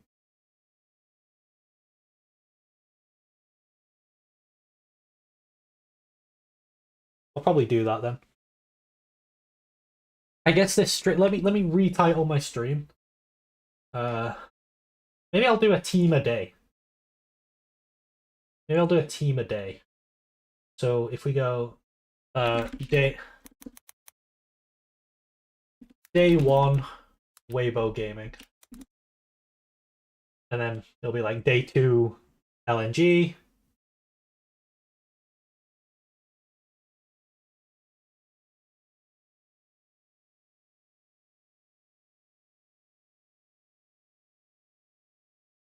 I have basic editing ability. Like, if we look at, for example,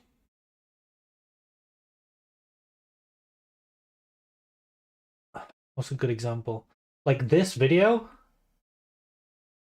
I edited completely myself. And I think it's pretty well edited. Like,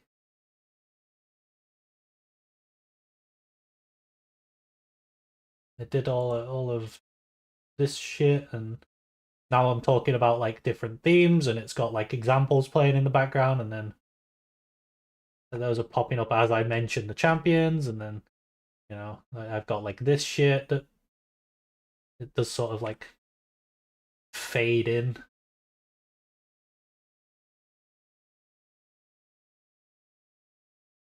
And then examples. I can do stuff like this, but I'm not like I'm by no means good at editing. I can just manage. What program do I use? I use this. HitFilm. It's just a free video editing software that I have. It's the only one I've ever used, so I just know what I'm doing in it. It takes a while to open up, even though my PC is crazy. I think it's a software thing. But yeah, I think it looks very similar to most. Like if I make a new thing. It looks very like you have your whatever your video is here, you have your like this. I feel like most of them look like this. Yeah.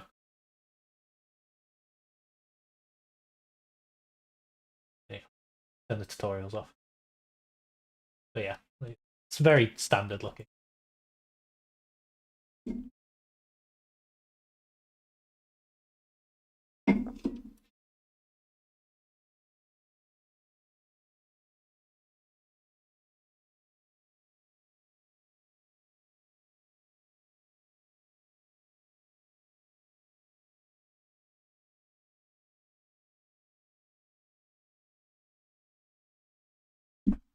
All right. Oh, stretch. I'll have a stretch and then we'll do the next series. Yeah, I wish I could get all the Adobe apps for 20 a month. Right, get my notepad. Grab this stuff.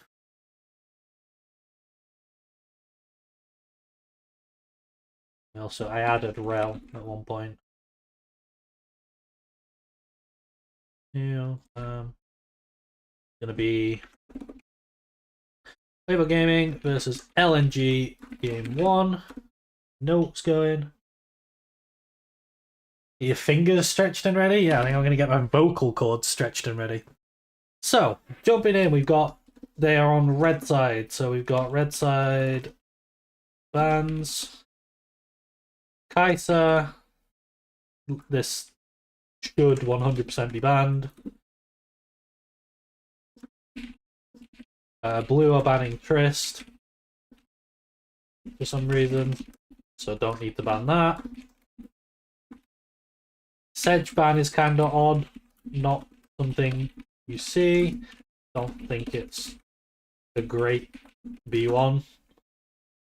Xayah, similar to the Poppy ban in the previous series, which, if this ends up being a video and you haven't seen that, what I talked about is how Poppy is what they were banning on red side. Weibo, same team. They're banning it on red side, but it's a champ that pretty much only gets picked on red side, and the reason for that is that she's not flexible in what she can do. She's really, really good at disengage, but that's kind of it. So if the enemy drafts engage early, like on 1, 2, 3, then on 3 you can pick Poppy, and it counters what they've picked. But on blue, you're not like you're picking first. You're not countering. So if you go Poppy first, then suddenly all your champ can do is disengage. So now you can pick Poke on red side to counter the Poppy. So there's no need for red to ban her because it's 9 times out of 10 going to be red that's picking her. Same thing with Xayah. Xayah's really, really good at disengage. It's almost identical situation, but she's really weak to Poke. So if they picked Xayah on B1, you can just draft Poke. And Xayah doesn't really have a way of responding to it. Whereas if they draft full engage on red side, you can go Xayah and suddenly it's really good. So yeah, I don't think this should be banned on red side. Rel is blue banned. Kasante's open, Ivan's open, Nico's open, Azia's open, Maokai is open, Jace is open, Trist is blue banned, Kai'Sa is red banned, LeBlanc is blue banned, but again, I don't think it's as good as people thought it was on this patch, but it was better on this patch than it is on any other patch, so... Maybe there was a patch before this where it was really good, but it was definitely good on this patch. So their bans are okay. At least they got rid of Kai'Sa. Not great. I think they also should have banned, like, Jace, Ivan, maybe... Yeah, I think Jace, Ivan, with Trist already banned. We see the Jace on B1, so we're responding to Jace. Now, part of the reason that I think they're taking Maokai on R1, Maokai... One thing that it's doing is denying Jace Maokai. Jace Maokai is like a really premium pairing for mid-jungle. Everyone loves playing Jace Maokai. It performs really well. It's pretty flexible in what you can pair around it. It has a great 2v2. It scales well. It brings poke, but Maokai can also flex you into other themes. This keeps your draft flexible. You think that Maokai is best B1? No. I think Tristana is probably the best B1. Or Ivan. One of those two. Kai'Sa's really good as well. Maokai is okay, but one thing that I'm going to talk about now is that Champ is very vulnerable to Sylas. You need to be careful with solo lane picks to not enable Jace top Sylas mid or LNG. This is Maokai's biggest weakness, is that it gives Sylas such a good alternate. Like, you basically just get a better version of Maokai on your team. Overall, though, very flexible. R2. Let's see if they actually lock this in.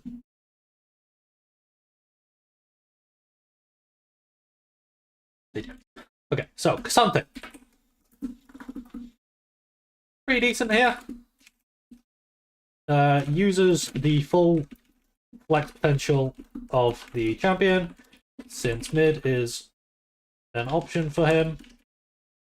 And Maokai is also flexible, so draft has no commitment to direction yet and can flex anywhere. I think what they have is absolutely fine. I'm like, this is fine. I'm not looking at it like, oh, that's so good. You know, I'm not like, whoa, they got Maokai and K'Sante, whoa, but like, it's good, you know? They can go anywhere from here. They're keeping themselves flexible, which makes Blue's life hard, because now Blue might have to show something. There's no way you pick Zac into Maokai K'Sante. Yeah, okay. Renekton Ziggs. So on R3, we're looking at very heavy poke on blue side. So we want engage. We want like snap engage that can pop their backline. We're looking at things like classic examples are like Jarvan, Malphite. etc. So what roles do we have available? Well, we could put Cassante mid and we could pick hard engaging top. Into the Renekton, like, we could play Malphite into Renekton, like, yeah, that's fine. Malphite looks fine. So we could go Malphite here. We could put, honestly, we could put Maokai into Renekton and play Jarvan jungle. That's also okay, but Ziggs can get out of it, so it's not the best. And then we don't really have anywhere to put Rumble. What other engagers can we get? We can get something like Nautilus. We can get Rel is banned. Like Gragas Yasuo, I think would be cool, but we don't have room for it because we already have Maokai and the thingy. With Ziggs guaranteed into bot lane, we could pick up Samira. We could play a Samira lane into the Ziggs if we're able to play it. Let's think. What are some other snap engage tools? Oh, we could play Blitz too. We could play Bard. We could play. Another thing is that Aatrox becomes pretty good because they have immobile carries. We could try and play Aurelia. I don't know if they're capable of piloting Aurelia. Wait, it's the Shy, right? Yeah, fuck it. The guy can play Aurelia, for sure. Another thing is that they're pretty weak to Olaf. If you can ever get on a flank, he will just ruin them. Yeah, maybe they could play Yas Gragas or like Yas Nautilus or Yas Blitz into Ziggs. I think that would be perfectly fine too. Countered by Vigar support. Interesting.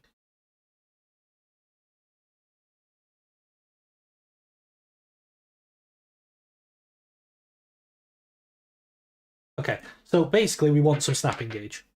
They're taking Azir. Okay, I don't really like the Azir. There's a couple of reasons for this. They end up. I don't know why I put this on the second screen. Now you can't. Now you guys can't see it. It just in my head wanted it to be there. Azir, you have double AP mid jungle, which makes skirmishes a lot harder. 2, he's countered by poke. And you're playing into Jace Ziggs. 3, it forces your Cassante to play into Renekton when he could just go mid into Jace.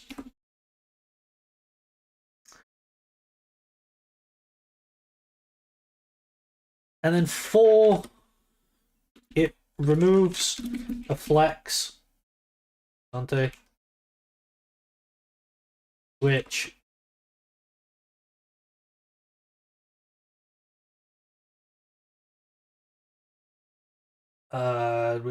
makes drafting easier for blue side in terms of direct answers.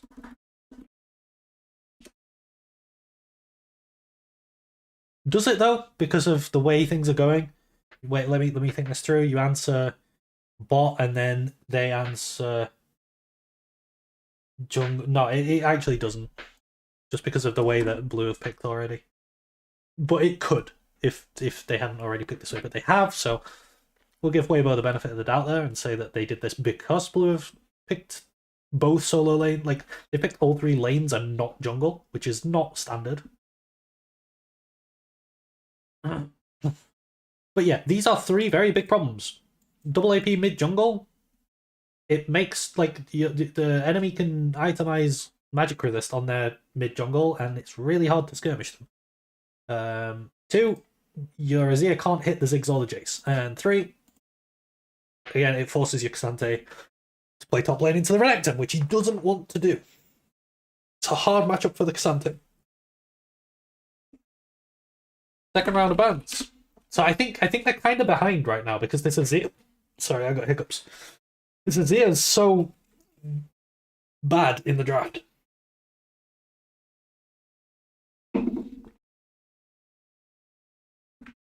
They ban out Nautilus.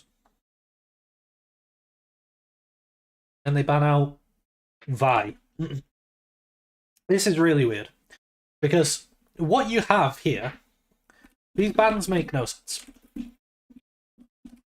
I'll talk about why they make no sense. So, what you have on red side is massive disengage. Like Maokai, hard to engage into. Xante, same. Azir, same. So banning engage tools doesn't really do anything because blue shouldn't be picking them anyway. Does that make sense? Like, what blue should be picking is like maybe a Karma and just add to the poke. They want a jungle that does cleanup for the poke. They want a Viego. They want a Kha'Zix. They can play an AP jungle that cleans up as well. They could play. Who's a good cleanup AP jungler? I mean, Karthus is okay. Is there any AP jungle with resets? There's not, right?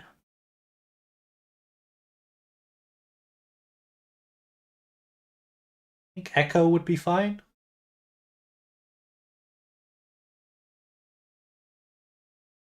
Like, even Eve would be okay.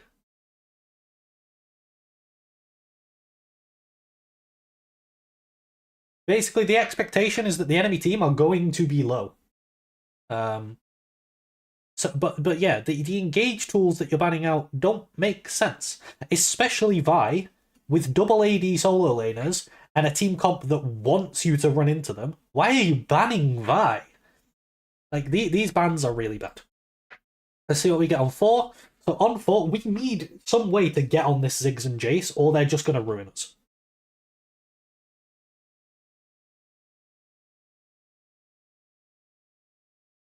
Leona, okay. Like, L4. We saw this last series of Weibo. They're once again picking support on red side and getting counterpicked when they could leave it to R5. What is the downside to picking AD here?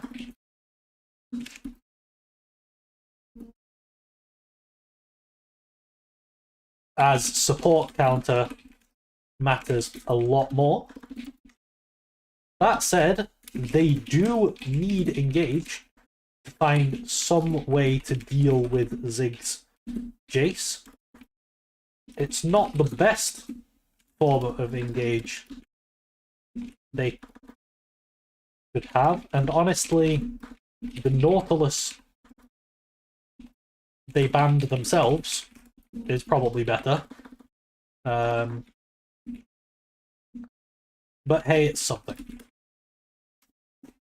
I think they're really behind now, though. And if we go... Now that we show Leona...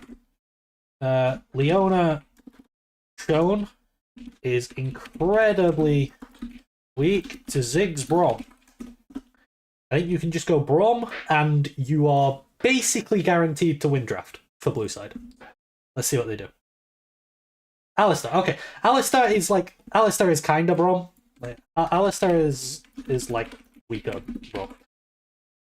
But, like, I feel like this is probably... Is this before people started doing the Emax Brom thing that you just can't move? Maybe they hadn't figured that out yet.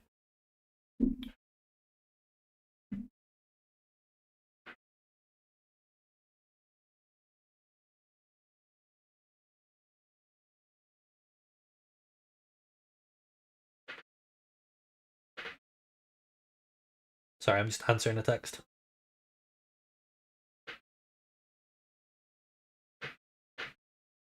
Put my phone on silent so it doesn't vibrate as much. It's gone. I hope much appreciated. Yeah, I mean, so what they want is a cleanup jungler.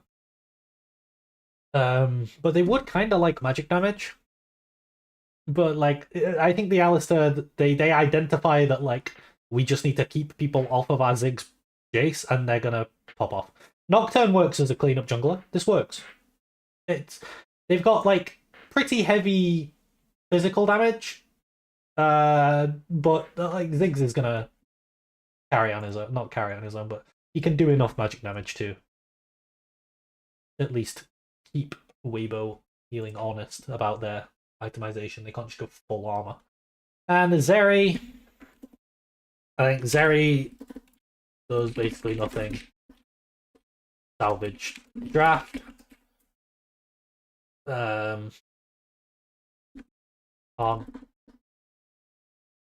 Yeah, that's basically it. Zeri doesn't do anything to salvage the problem that they have, which is that they can't reach what is killing them. The only way they can ever go in is Leona can go in.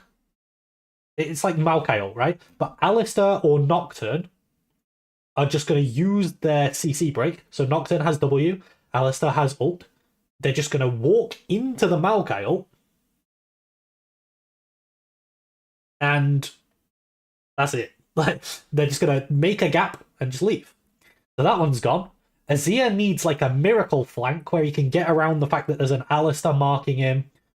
He then needs to find a way to scoop the backline into his team. I think that is like the best case scenario. That's like how they can win. And then like Leona can go in, but no one can follow her because you've gone Zeri.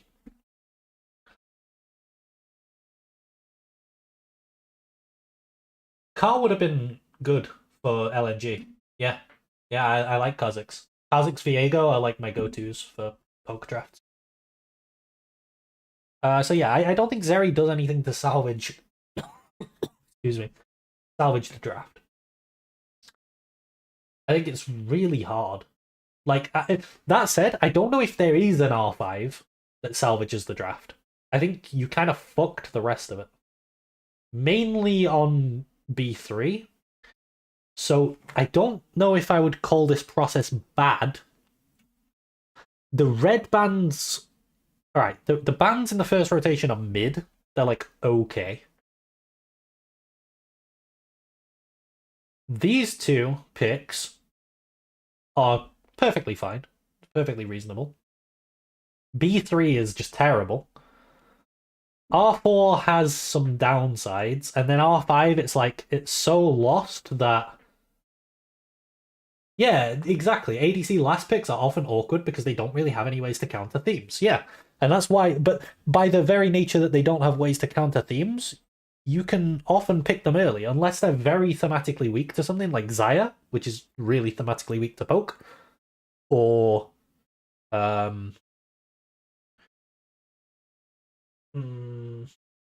or like Cogmore is really weak to just being slammed in lane. But like you can just pick these things early if they don't have clear weaknesses. So I think I'm gonna rate this draft as poor. I don't think it quite goes into bad. I don't think it was as bad as this one. It just okay. It's hard though, because I think it was worse than this one, but not as bad as this one. But there was some good part, like the B1, B2, R1, R2. They're pretty good. The R5, it's hard to give negative marks to because it's the other things that make it so bad. So yeah, we'll give that a 3.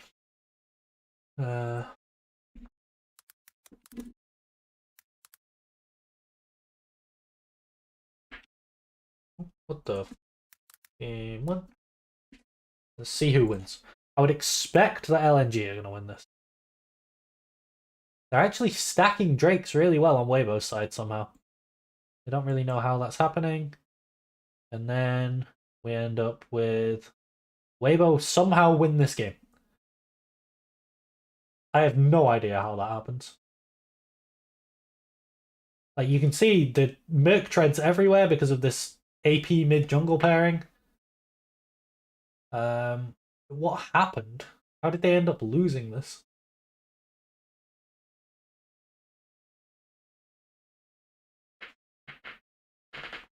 Anyway, this game, Weibo Gaming won.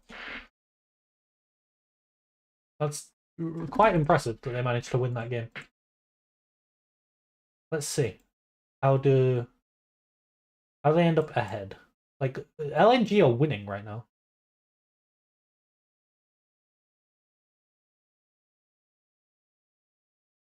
Looks like Zhao gets a nice scoop onto Scout somehow.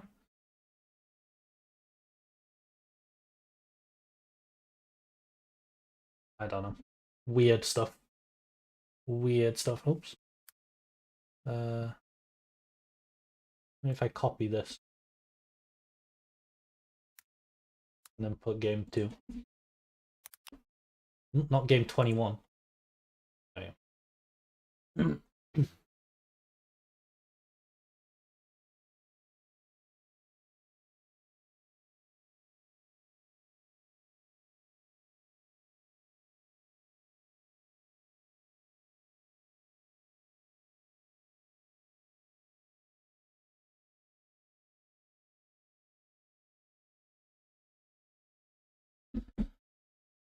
Okay.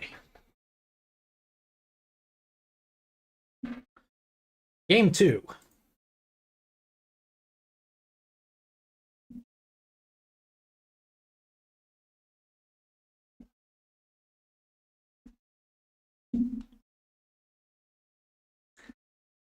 We've got... So LNG chose blue side, so they're red side again. Did they ban the same things? Yes, they did. So I can literally just copy-paste the bans. I don't need to talk about them. From here, here, here, here, here. Then we get Maokai. So already on R1, we should be thinking, is Silas an option? One of the main things that denying Silas is like Jace. I think it makes his life really hard. I mean, often we're going to wait till R3 for this, but we should be mindful of it now. We take Cassante. This is fine. As long as we don't break the flex on R2, like Weibo Gaming have done before. They like picking this Cassante, but never utilizing the mid flex. But the Cassante is good as long as they don't break his flexibility. No! No! Why? I called it. I even said. I even said it, man. Like, stop. That's all I have to say. Is like, why? Why pick a champion with such good flex potential and then just immediately, at the same time, break your flex? Now, technically, okay, I will say, technically, they're still flexed. Because Azir top is a real thing. It is good in a lot of matchups.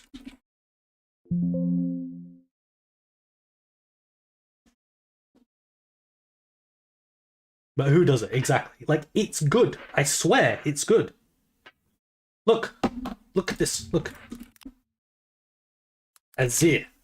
Okay? 48% win rate, Emerald. Let's go Diamond Plus, because it's better players. Okay? Mid lane, 47%. Top lane, oh shit. Never mind. It used to be the case. Here you go. Look, it used to be the case that top lane had a really high win rate. But what is going on? Why are they building Hail of Blades? Okay, let's look last patch. Maybe it's because it's a new patch. Yeah, look, here, look, top laners here, they're not going Hail of Blades, they're going Conqueror, and it's 52% win rate. See, it's the second highest in the game. It's the second highest in the whole game. I don't know what that Hail of Blades shit was, but this, with 4,700 matches, is the second highest top lane win rate in the entire game. Last patch. And then nothing changed, and we're just going Hail of Blades for some reason, and it's dog shit. But the point, they're going Hail of Blades with fucking Leandries.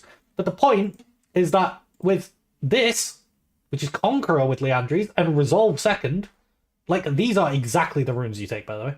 I mean, sometimes you take Good Grass, but, like, these runes, oh my god, they're mental. Man, isn't Cut Down? The reason you don't go Cut Down is that you build Tanky on Azir top.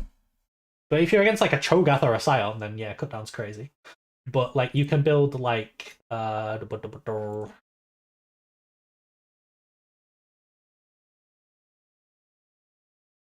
where's the build path that I like?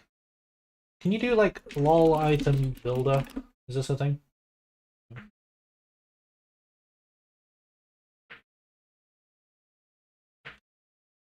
Uh,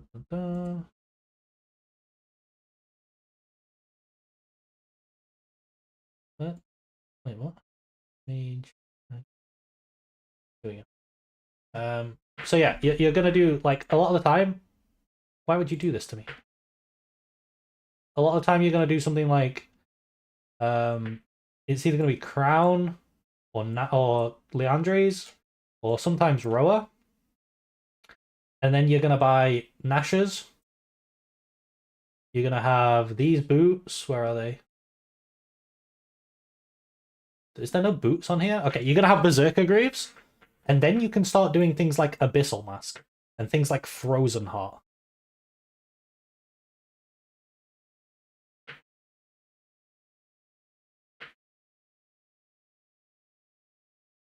Yeah, don't trust the Hail of Blades as is. Like they're I swear. Look, let's go back to the stats, and I'll show you that. I'm pretty sure it's every patch. Azir top is just crazy, except this patch. Like Diamond Plus, for some reason, Hail of Blades. But if we go back a patch, Diamond Plus, 52.7% win rate with Conqueror. The patch before, 54% win rate with Conqueror. The patch before, 52.6% win rate with Lethal Tempo, admittedly, which is not as bad as Hail of Blades, but not as good as Conqueror. The patch before, 52% win rate with Conqueror. Like, it's so good with Conqueror. But then, for some reason, on this patch, Hail of Blades, 44% win rate. Hmm. Hmm. What's going on here? Yeah, but only OTPs play it? I think that's true for a lot of things in top lane, though. I don't think you're wrong. I just think that's generally the case. But, like, some of the matchups that it has, like, I remember it was picked in LCK a couple of years ago by, or last year, I think, by Damwon as a counter pick into Gnar because it just bullies him out of the lane. There's nothing the Gnar can do. Like, the Azir just claps him. And then you're out scaling, and it's beautiful. Anyway, Azir top aside, we're back to the draft.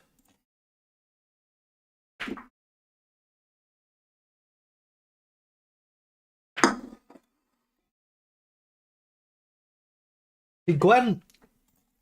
Okay, how much better would it be? They won't do it, but look at these matchups: Gwen into Cassante, Jace into Azir. How much better would it be if you just swapped them around and you just played Cassante into Jace and Azir into Gwen? They won't do it, but it would be good. Now we're taking Vi. I mean, Vi, there's worse Vi spots, right? You can kill the Jace. You get inside the Gwen W. Like, she is a target sometimes, but she can just W as you're trying to gank her, she can just W and you can't ult her.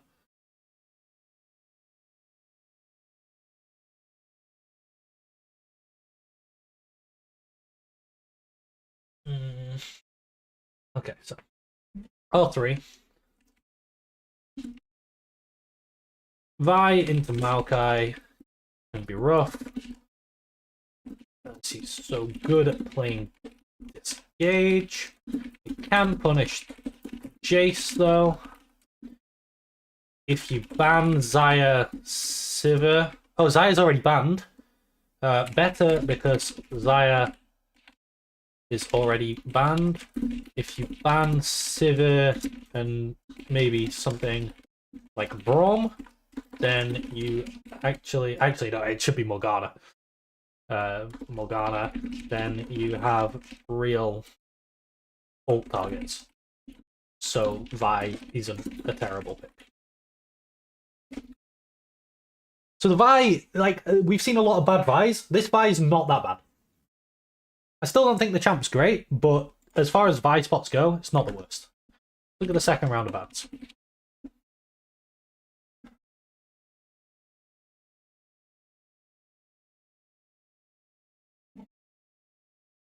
So like I said, they should be looking to ban Sivir, I think, to enable their Vi. They missed a ban?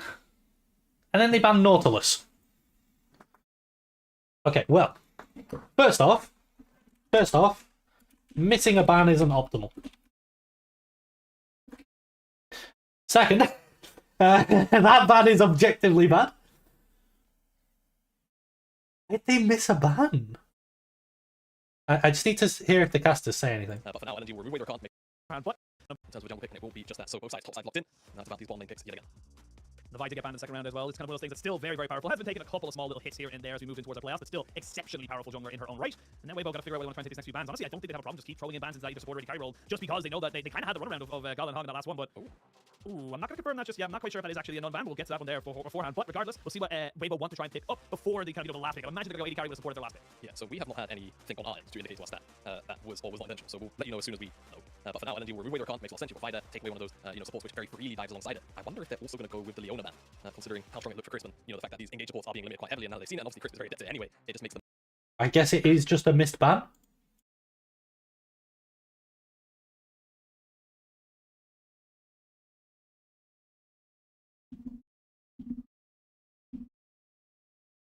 Vi and Cassante kinda, yeah, but if you put Azir into top lane, then I feel like via Azir is actually quite tough for Gwen to deal with. Because Azir can actually make her have the W on cooldown. Whereas Cassante can't. Okay, so they want Red should be banning to make their Vi a champion. Things like Sivir and Braum.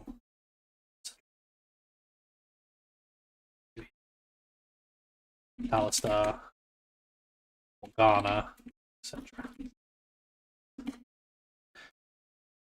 Awful.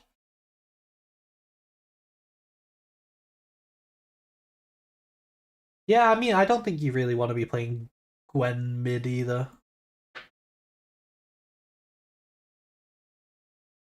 Because I don't think I don't think you want to be playing Jace top into Azir Vi either. Because it's so easy, like in the long lane, he's so much more vulnerable to Azir Vi just scooping him and ulting him, and in mid he has the safety of like proximity to the turret. So we're going Leona on R4. So let's talk about what the problems with this is. So some of this is here. So this pushes you towards engage, but blue already have Gwen Maokai and can continue to draft towards disengage and get a thematic edge. R4, Leona continues to commit your draft to engage, and you're now really weak to something like Sivir Braum or Sivir Lulu or Sivir Yumi. Basically, hard, fight back, disengage. I think this R4 makes them really weak. Because now you can go Sivir Braum, Sivir Yuumi, Sivir Lulu, etc.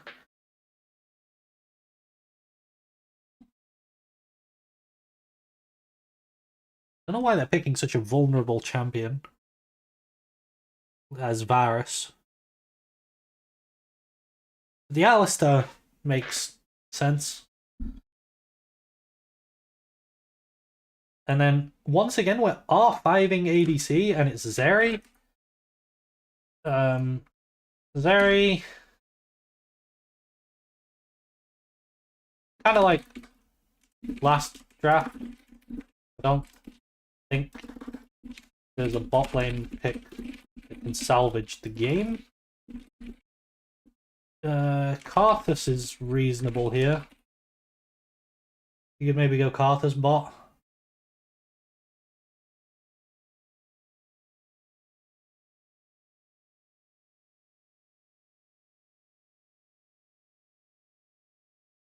Kind of just a consequence of the way they drafted that, making their R5 really weak when it should be one of the highlights of their draft. Again, a lot of things wrong with the draft. So I think this is worse. Hello, Foz. I think this is worse. Like, let's talk about the things that are wrong with it. Xayah ban on red side doesn't make sense. Missing a ban on red side, or just missing a ban in general, like, obviously that's bad drafting. I don't think you need to explain that. Banning Nautilus when the enemy team has no desire to pick engage. You pick both solo laners on R1, R2 with no intent of flexing them, even though technically they can, but you don't intend to do that at all.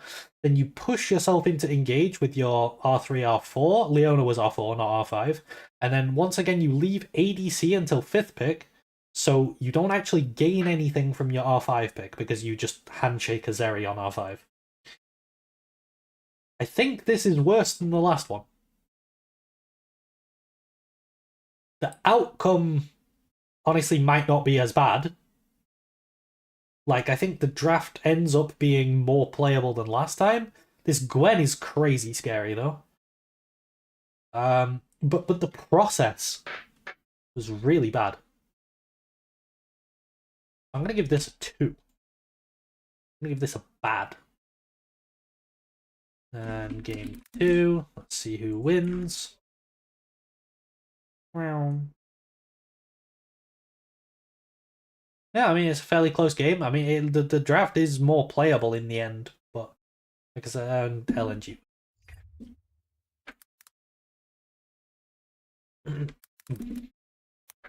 3, 4. I think this goes 5 games.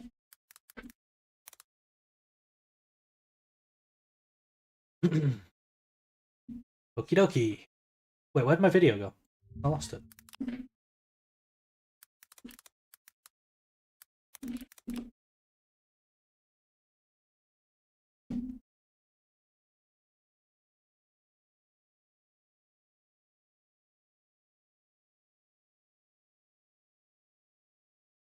Welcome back, Foz.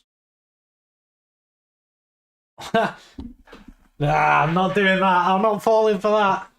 I got a thing. I got a pop-up on my stream. It says, focus your live stream and let YouTube automatically insert ads for you. Hell no. You're gonna play an ad while I'm trying to explain something. Hell no. I'll play ads myself. I'll play them between series, I guess. I'm not letting it auto-play ads. Okay, now we got Weibo on blue. Now we got Weibo on blue. So let's see if they do any better. Weird, because last series they were better at drafting on red side, but this series they've kind of fucked up their red side. So, blue bans, they get rid of Sedge, which is like, meh. Get rid of LeBlanc, which I think is also meh. Well, I mean, it's okay. And then they get rid of Zaya, which makes more sense on blue side. Signals a desire to draft Engage, which I think the outcome of Game 1 and Game 2 drafts also signal.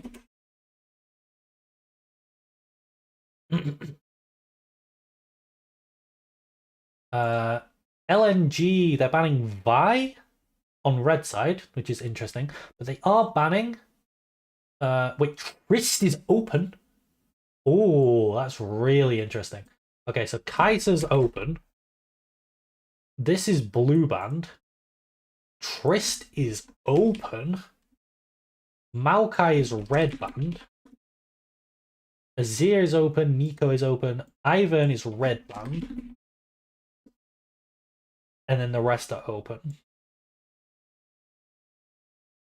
So what happens is on B1, we take Kaiser, which I think is, I mean, this is ultimately now a trade of Kaiser for Tristana. I think it's an interesting discussion as to which is better. I think it's very close. Probably Kaiser on the patch this was played on. Tristana on current patch. So far they're doing fine.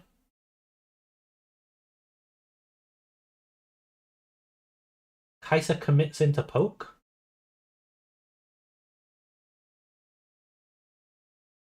I don't think Kaiser commits into anything. I think that's the strength of Kaiser.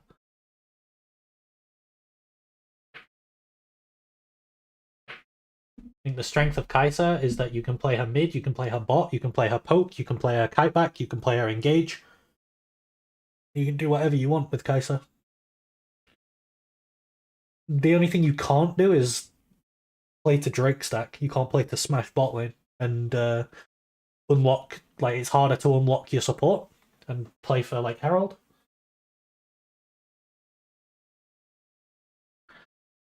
But yeah. Then we're taking Rel. So I'd be looking for Poppy already on blue side here. Are they going to take Tristana? Because if they don't take Tristana, they take Azir. Okay, so for me, this looks really simple. You just take you just take Poppy Trist. I think you just go Poppy Trist.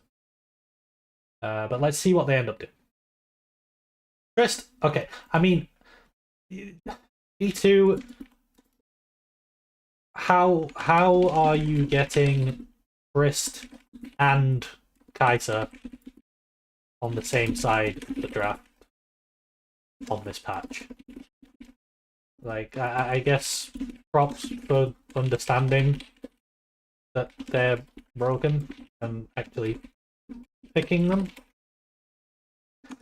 B3. Okay, Alistar is fine here. Alistar is fine. It's like Rom, but a bit worse. ML. Good lane answer into Rel, and with the range advantage you already have from B2B3, it makes it gives red side a need to engage onto you, which Alistar helps to block. Again, I think Braum would be better.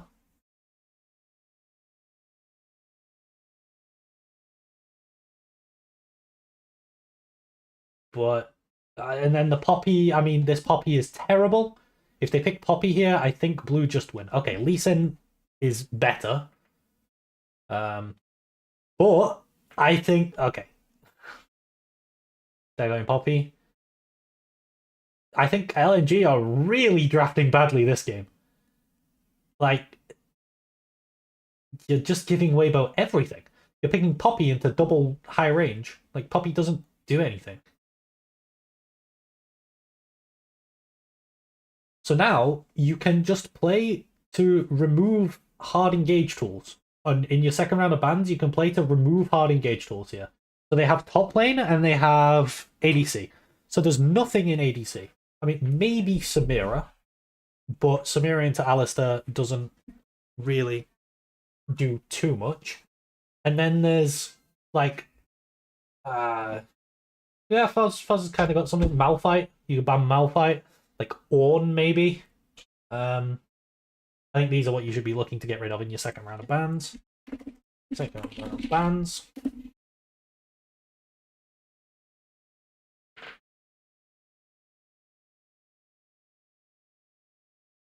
Varus. To be fair, okay, the Varus ban, as far as bringing engage from the ADC role, this might be as good as it gets. Either that or Ashe. So it kind of makes sense. Jack's ban. No idea what this is for. I guess they want to blind something in top lane that loses to Jax. Maybe they want Gwen because they're expecting LNG to need to run into them.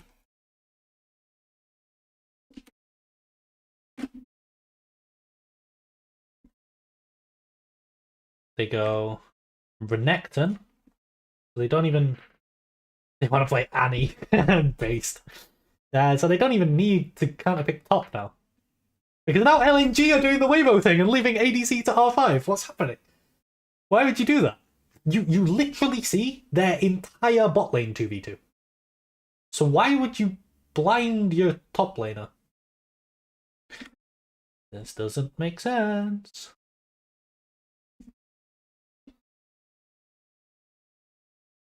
Cassante. It's okay. So Cassante. We're gonna have to see what they pick on 5 because these two are coming together. Lilia. Yeah. Yeah. Yes. Lilia. AP jungle with Trist mid. Brings more poke. Brings percent damage into the triple beefy melee on red side. Red have to run into Lilia. I think really good pick. I think it's really good. Like, this Lilia pick, so good. Cassante. Cassante is the shy one trick or something. Okay, never mind. Ornn. Much better. No, please, Ornn. Please, Ornn. Please.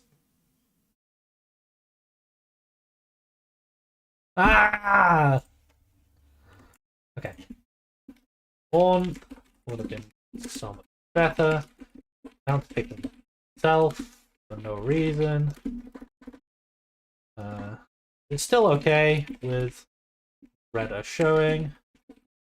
Functions as another way to stop engages onto your 3 carries.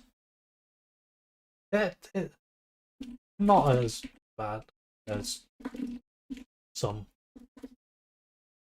of the Xante picks. And how do you even win? There is no ADC that wins. They picked Aphelios into poke. Like, if LNG win this game, I'm going to cry. Why are they winning? Okay, they lost. Good. Like, I don't know why they were ahead, but they lost anyway. I think this was a...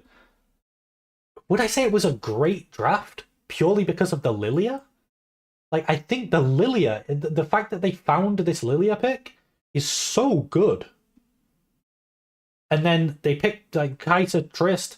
Ali could have been Braum. That's like slight room for improvement. Cassante could have been like maybe Gragas is too much AP damage. Honestly, the Cassante's fine. Like, I think this is a great draft.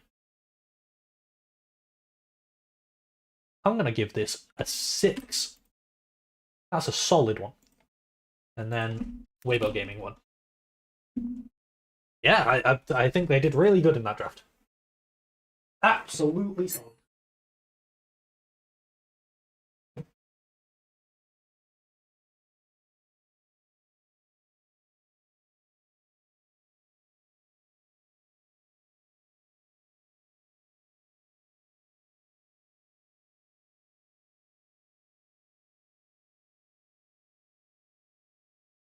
Right. We will continue this shortly. I'm going to eat a bit of food and play an ad, and then we'll do game 4.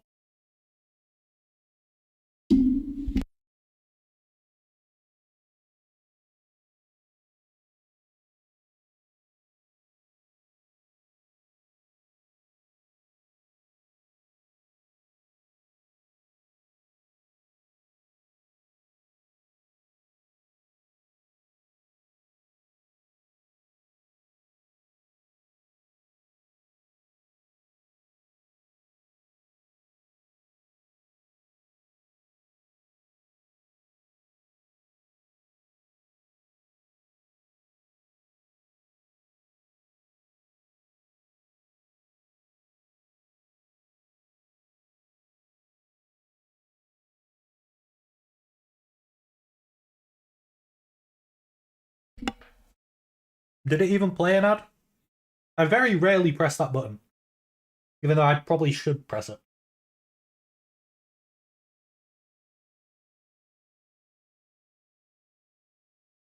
I'm pretty sure YouTube like it when you press that button, and they probably give you more algorithm.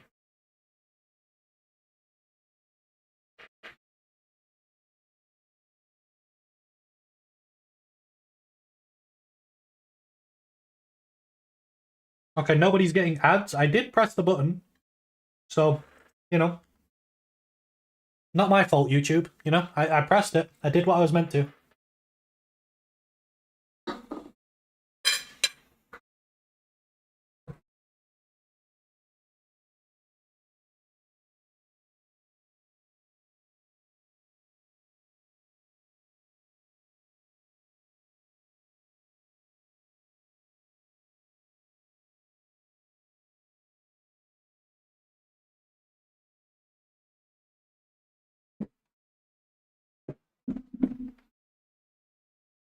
Don't press the red button next to it. What, the one that says end stream?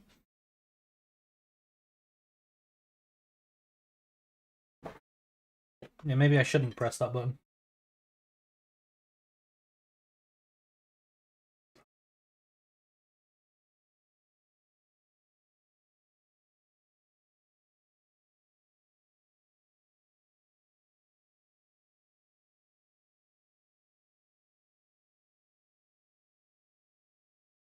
Hmm.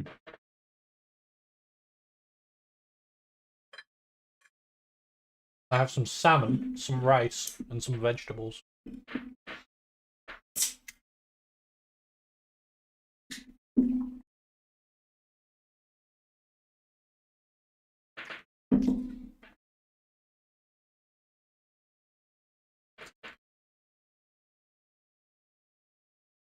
Yeah, maybe ad block is the thing.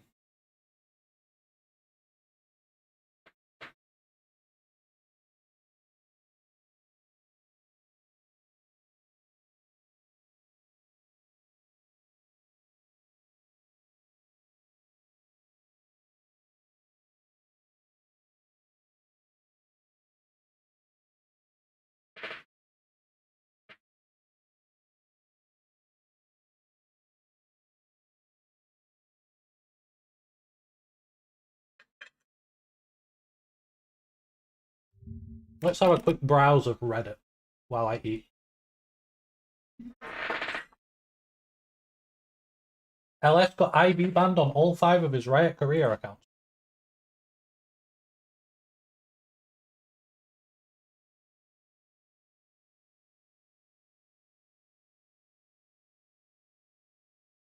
Didn't they ban all the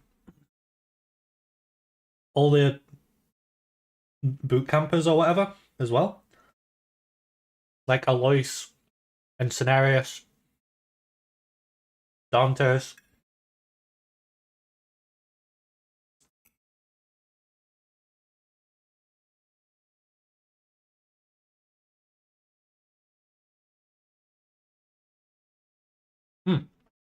Here we go. LS commented. 3 IDs are banned.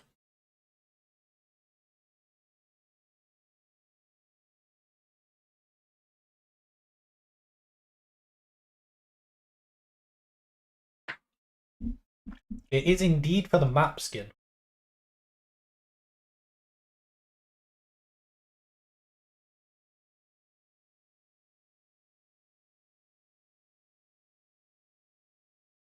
Interesting.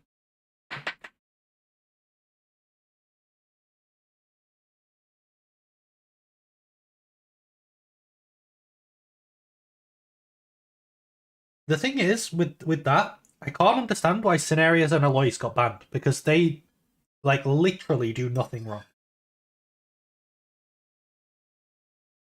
They are the most, like, well-behaved, wholesome streamers. Yeah, he was using the winter map skin.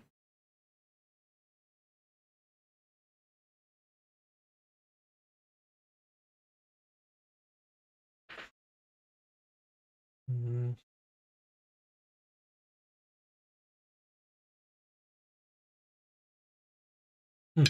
I know what I want to look at.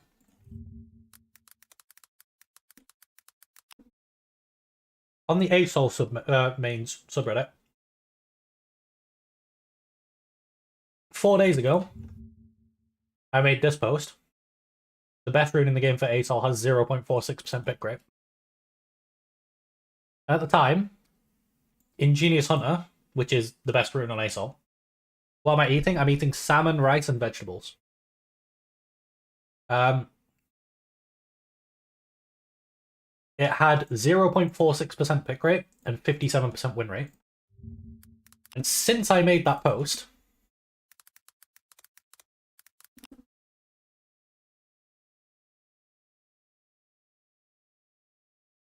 yeah, I have this.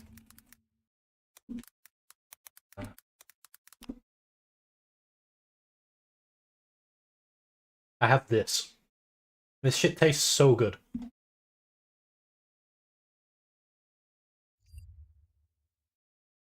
I love it on rice and veggies.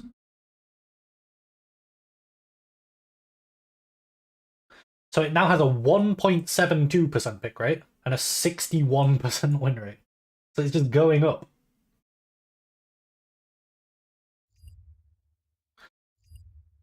But yeah, and it's going pretty well. For me, at least. 70% win rate, according to League of Graphs. I am the rank. Yesterday I was rank 17. Today I'm rank 18 in EU for Aurelian Sol. But for some reason, I don't understand why my MMR is so bad. Because if you look at my game, like look at my win rates, why am I plus 25, minus 25? Do I dodge? No, I don't dodge.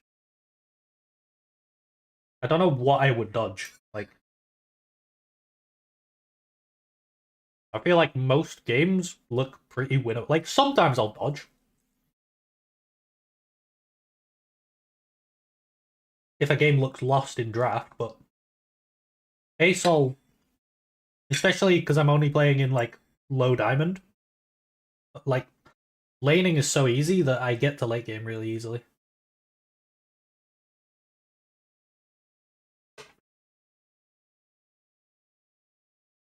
Like, look, here, I got 18 LP. And then here, Like, I'm losing 20. I lost 32.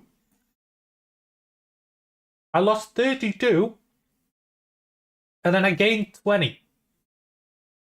I gained 19, and I lost 27.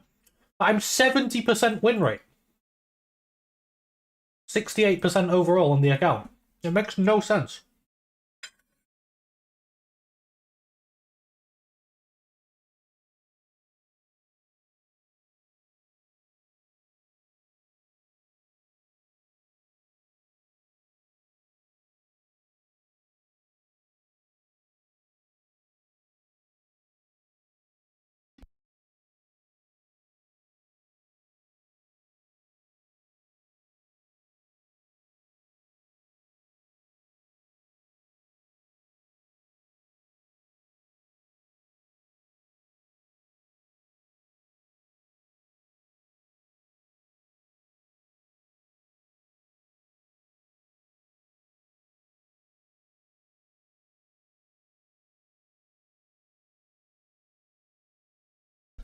The weird thing is my win rate has only gone up as I climbed as well. Like, it's 78% over my past 37 games. So I have more losses in the early games than, like, the higher ranked games. But yeah, like, I hit diamond here, and then I went win-win loss, win-win loss, win-loss, win-win, and I'm still diamond 4. Yeah, I think this low is real, but I think Aurelian Sol is really bad in low elo as well.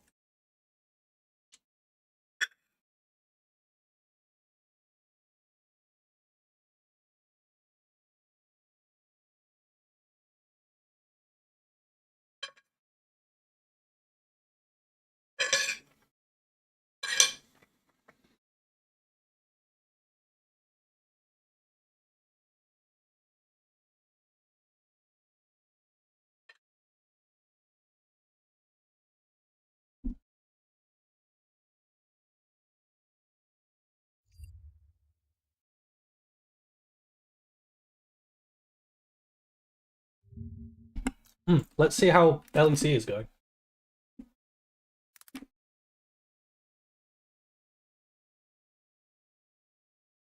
Nice, one apiece. We've just started another game, and Adam's playing Darius into Wonders Olaf. Wonders Renekton, I mean. Let's see what they played the game before. Adam played Renekton into Wonders Ornn. And then Adam played Jax into Wonders Renekton. Oh shit, they went Karthus on Fnatic? Cool. That's really cool. So whoever loses plays Golden Guardians, right?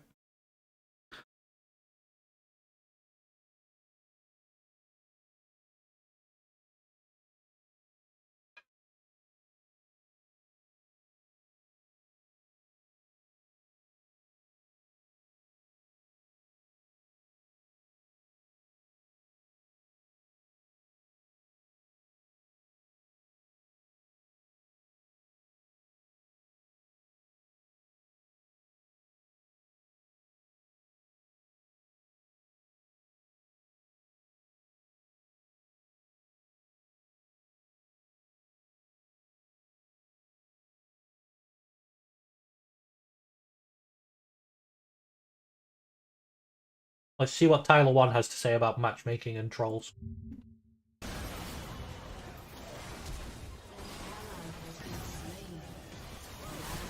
My ult really didn't even go off there, and then I got one shot after. Yeah, fuck that. Bro, whatever. But dude, it's not even playable. Like, I just got whatever the fuck that was. Those guys were actually trolling, by the way. Report your support for, dude. They don't ban, man. Bro, look at this lobby. What is this, man? Why did I get a 20% Yumi and What the fuck? at 24% Zed and a third? These guys don't even play. What the fuck was that? Wait, actually, what is this?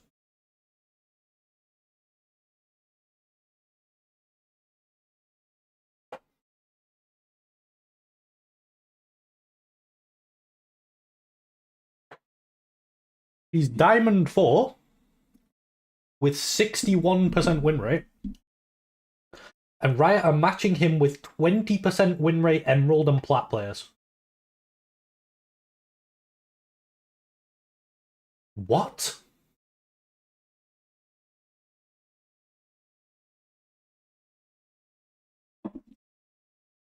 That doesn't make sense. Like, bro, this guy wouldn't even use oracles. Fucking terrible, man. And dude, so fuckface games, you can't even dodge that because they hide names in champ select. Yeah, you have no idea. Fuck. So no matter what, I'm playing that game out. And he got one shot. Yeah, and then I got permanently one shot the entire game. By the way, by the Talon. And it wasn't like he was turbo fed. He was like 4-2 when he started one shotting me. You can't see their trolls. Problem solved. That's what I'm saying. So Riot probably wants third-party programs removed, kind of like Overwatch. So you can't. I can understand the system wanting you to be 50% win rate, but then what it should do, like if you look at my game, it's the same as Tyler, right? It wants me to be 50%, so I get all Emerald players and they get all Diamond players. Yeah, you see this? But what it should do is that I should be the only Diamond player on a Master team, and they should be all Master, you know, like, because I'm 70% win rate. Or maybe not Master, maybe like Diamond 2, Diamond 1. And I should be the only D4. But instead, they reduce the rank of all my teammates and keep the rank of all their teammates the same. Let's see, did they do it here as well? Here it's a bit more, here it's more even.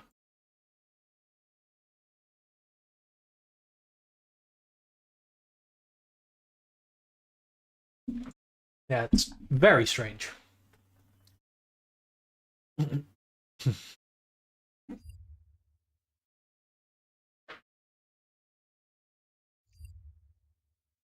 Right, I have Ethan. We'll get back to reviewing some drafts.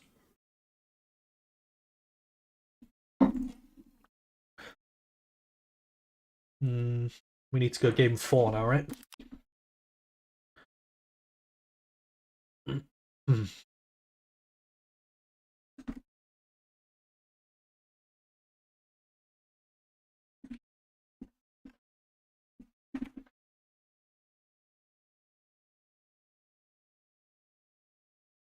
So,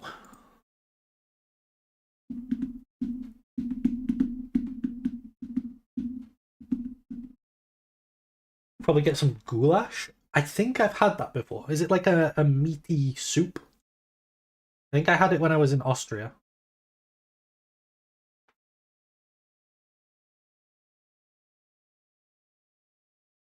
Yeah, yeah, it was good.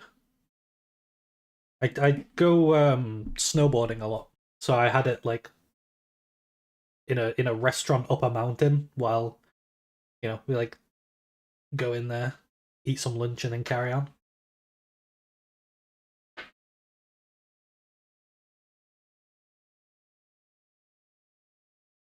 Yeah, it was good.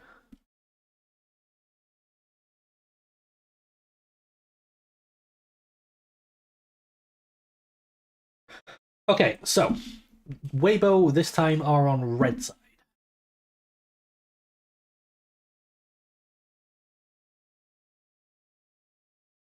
Same bands as these, I think. Kaiser, Sedge, LeBlanc.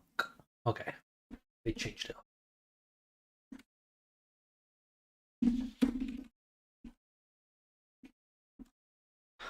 The LeBlanc band is okay. Yeah, nowadays you're kind of scared of snowboarding. What is it that scares you? I feel like it's one of those things that I've been doing all my life because my dad is a ski and snowboard instructor. So it's not really scary to me because I've just always been doing it since I was like 5.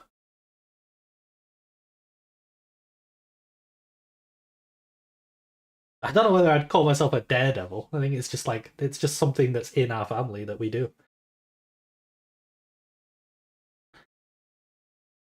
Okay, so we got the bans. We've talked about these before because some of them are the same. Kai'Sa should 100% be banned on red side in this patch. So should Trist, but blue are banning Trist for some reason, so you don't need to ban that. Sedge ban is kind of odd, not something that you see because it's not a great B1.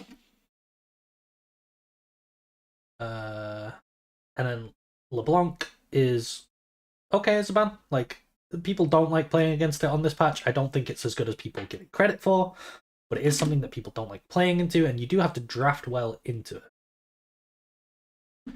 So, they're responding to Maokai with their R1. So just like last time, we responded to Mao B1.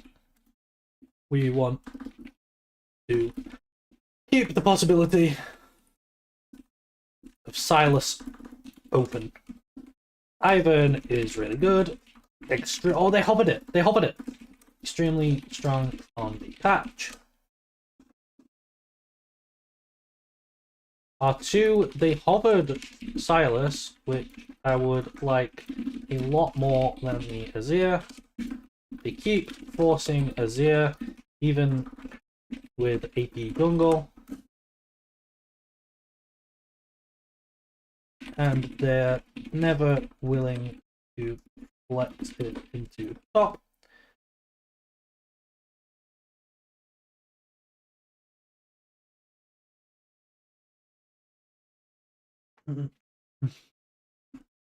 So, what we would expect to see is that the Azir is weak to being outranged, and Maokai pairs really well with the Jace, which is what we see. The Ivern does help mitigate some of that poke. So having the Ivern there certainly helps. Xayah makes not so much sense. Yeah, I think they could go with they like playing Ziggs on LNG. Like, I think they could do that. That would be fine. But we're not reviewing LNG right now. We're reviewing Weibo. So yeah, the Azir, I think they could. Let's see here. I think they could pick Jace themselves here. There's no possibility. I guess there's not no possibility of getting Jarvaned, but you expect Maokai to be jungle. Yeah. R3. Flex. Well, blind picking their top again. Cassante, at this point, I can only assume is Giga Comfort. At least by blinding on R3 instead of R1 or R2, you can cover it with 2 bans going into second rotation. Let's see if they ban things. Gwen and Fiora, I guess. Doesn't seem like Garen Cho will be played, but they should.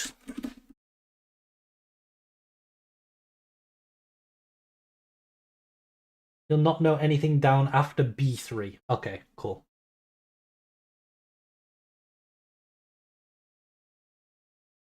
So I have to note it down myself. So R3, they picked Cassante, so I go to Cassante and I increase it by 1, so this goes to 8.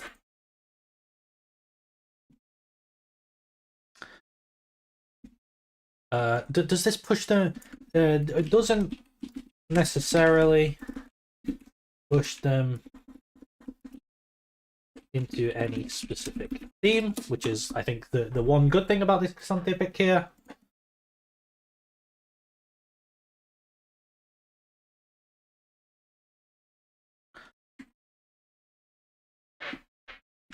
Okay, there's the Gwen ban.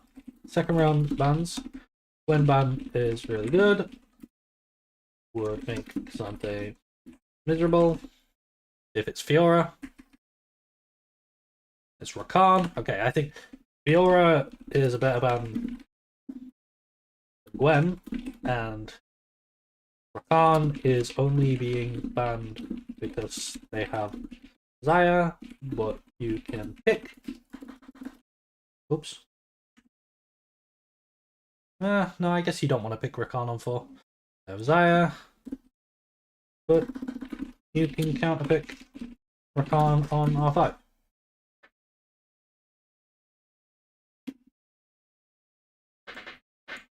I think this is really good because I thought they were also going to ban Fiora.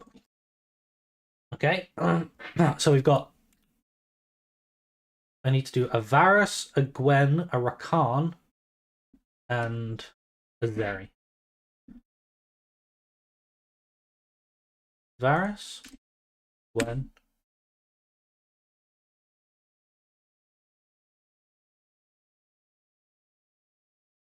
Rakan. Surely Rakan's been banned before. Oh, here we go. Rakan and Zeri. Do we not have Zeri? We do.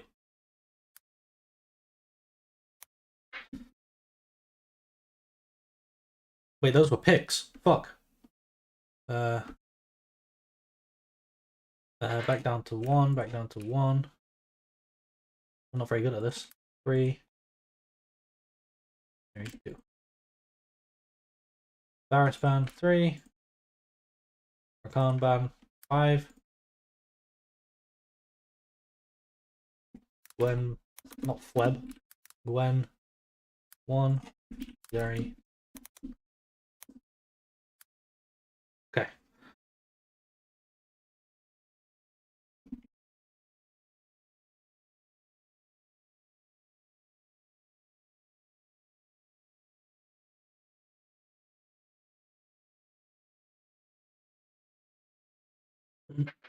Let's look at R4.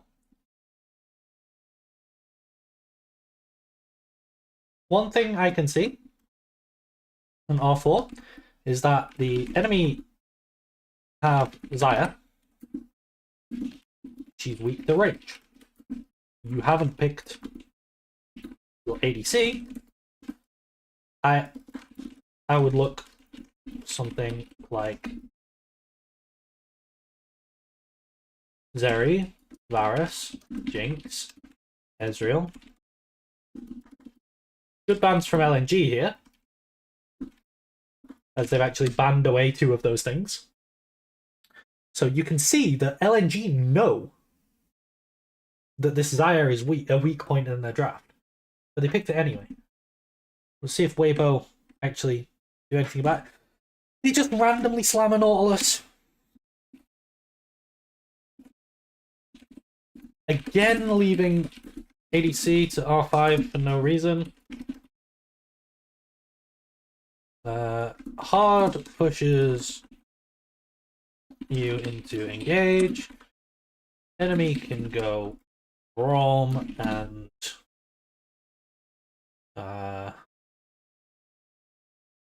honestly, they can go Braum and more poke by either drafting poke top or putting Jace top and drafting more poke in mid.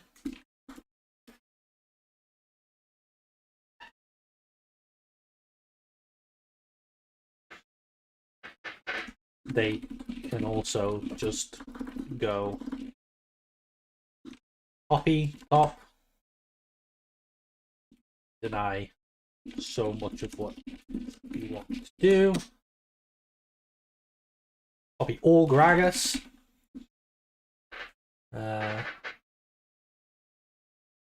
Darius is also insane for blue side. Basically, this pick bad. We got a Nautilus pick.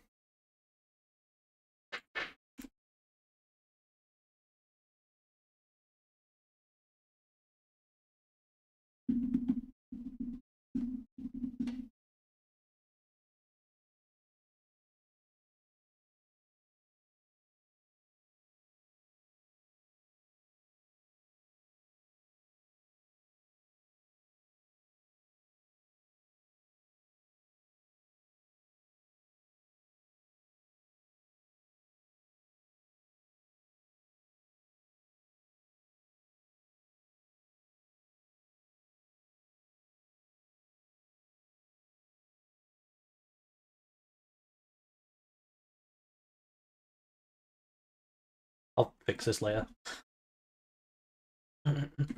So LNG go Leona Jax. So the Leona I think should just be Braum, but the Jax makes sense. Like, you're gonna have to run into this Jax now. And the Ezreal, okay, the Ezreal.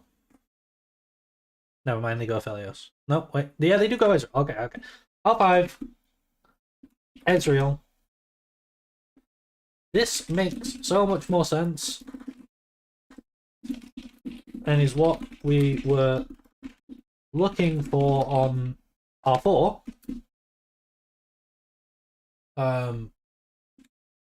It outranges the entirety of LNG and is basically untouched. The problem is there's no other range around him except Azir, but he's outranged Jace. The rest of the team, especially Nautilus, wants to run into the enemy, which is what LNG want. And also, you've drafted in a way that allowed LNG to choose their matchup in all 3 lanes. So what do I mean by that? What I mean is we blinded Azir on B2, and this allowed LNG to respond with Jace. So they see this and they respond. They choose their lane. Okay? Then we go Cassante on 3, but top hasn't been picked yet. So LNG get to choose their matchup into the Cassante. They pick the Jax. And then we picked Nautilus on 4. Don't bother with it. Like, look, easily they swapped. But we picked Nautilus on 4, but support hasn't been picked yet. So they even get to choose their support matchup. And I think this is something that seems to be Weibo Gaming's biggest problem in draft, is that they all blind pick. They draft in an order that doesn't favour them. This is a very consistent trend that they seem to have. Across all, 7 games that we've now looked at, 7 drafts. Across all of them, they often seem to have this problem. What would I rate this draft? These bans are okay. This Ivern is good. This Azir is meh, it's okay. The Cassante, again, is okay, but the Nautilus, like, leaving open Fiora here, I think is probably bad. But, I mean, honestly, Jax is probably better for them. Maybe Jax ban would have been good. The Rakan ban, I don't think they need to do that. I think Nautilus pick is really bad, and then the Ezreal pick is good, but the rest of the draft lets him down.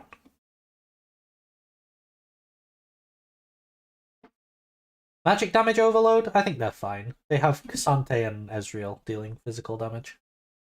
Ezreal's not nearly as magic damage skewed as he was on some other patches.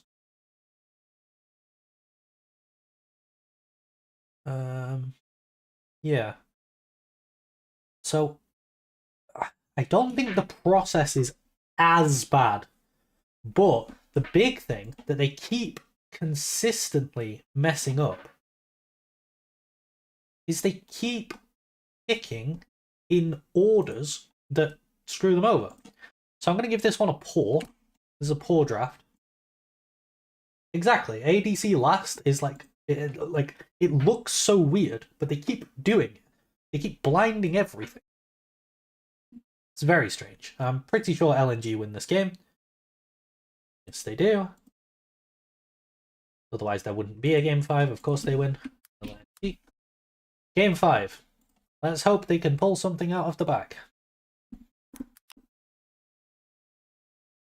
Game 5.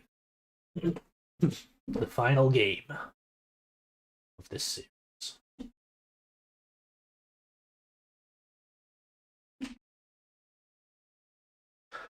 So you got Weibo on blue. Rel is blue band. I can already see this draft starting out good for them. Starting really nicely. Maokai red band. LeBlanc is open. Ice a red ban.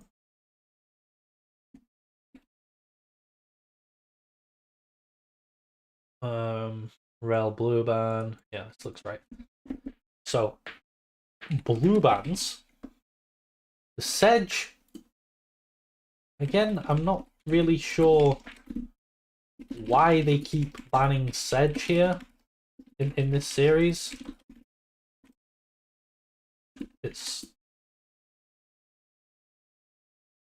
There's for sure better things they can ban. Rel, pretty good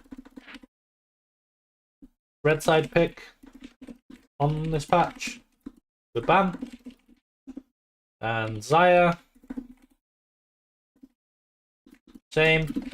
Signals that they want to draft hard engage. These blue bans are pretty good. Like, these two are good. I think the Sedge is a bit of a weak ban, but not the end of the world. But the B1, I mean, Tristana is open. They realize it's open, and they pick it. Not much more to say. Trist is really broken, and they get it.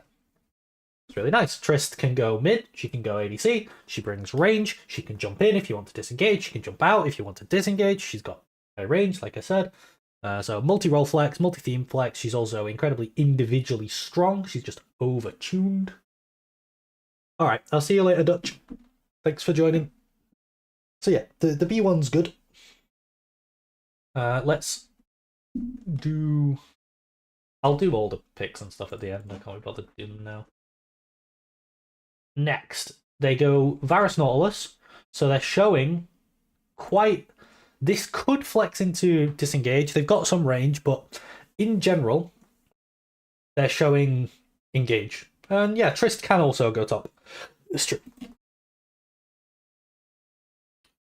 Then we got Ivan. I mean, we're just getting such good champs. B2, Ivan, bonkers champ. Much better paired with Trist than with Azir, like last game.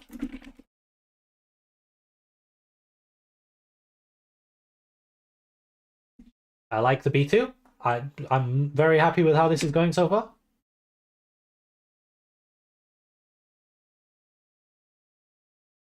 B3. This is where we randomly pick Cassante, right? No, we actually... Okay, we're finally getting to choose our support matchup. We're finally choosing a support matchup. Leona into Nautilus doesn't seem... I mean, it's not too bad. Not too bad. Gives you the option. Pivot. Or to like move your draft in the direction of engage. What else? Like, I feel like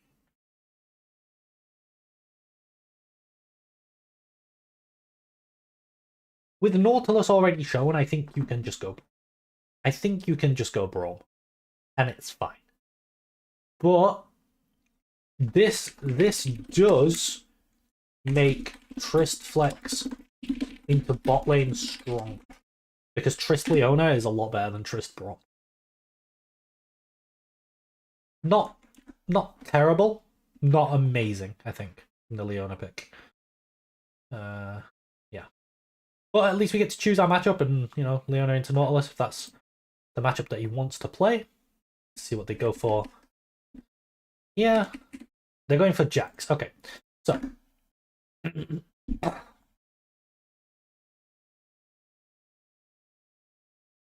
The red draft is moving further away from range and more into either engage or disengage. These are like the two options that red are developing into. So we want to be able to keep ourselves going into either range or disengage, which Tristana's really good at. And there's other champions that can flex between those two possibilities, like Ezreal is one of them. Now, do we want to play Ezreal into Varus Nautilus? Maybe. There's also Zeri can do this as well. Do we want to play Zeri alongside Leona? It's not the best Zeri pairing. Like, for example, we could have just gone something like Lulu here. And then enabled like a Zeri. Or we could have just gone Ezreal and then picked like a, I don't know, a Yumi or a roaming support. But anyway, these are things we want to consider. So, at this point we want to decide whether we would prefer to go high range or whether we prefer to go disengage, and then we ban the opposite. So if we want to go high range, we're going to start banning engage. But if we want to go disengage, we want to start banning high range. So let's see what they end up banning. Because it's just mid jungle that need to be picked now. And okay, this champ functions as a poke champ. So I think they're gonna lean into going disengage. You would imagine.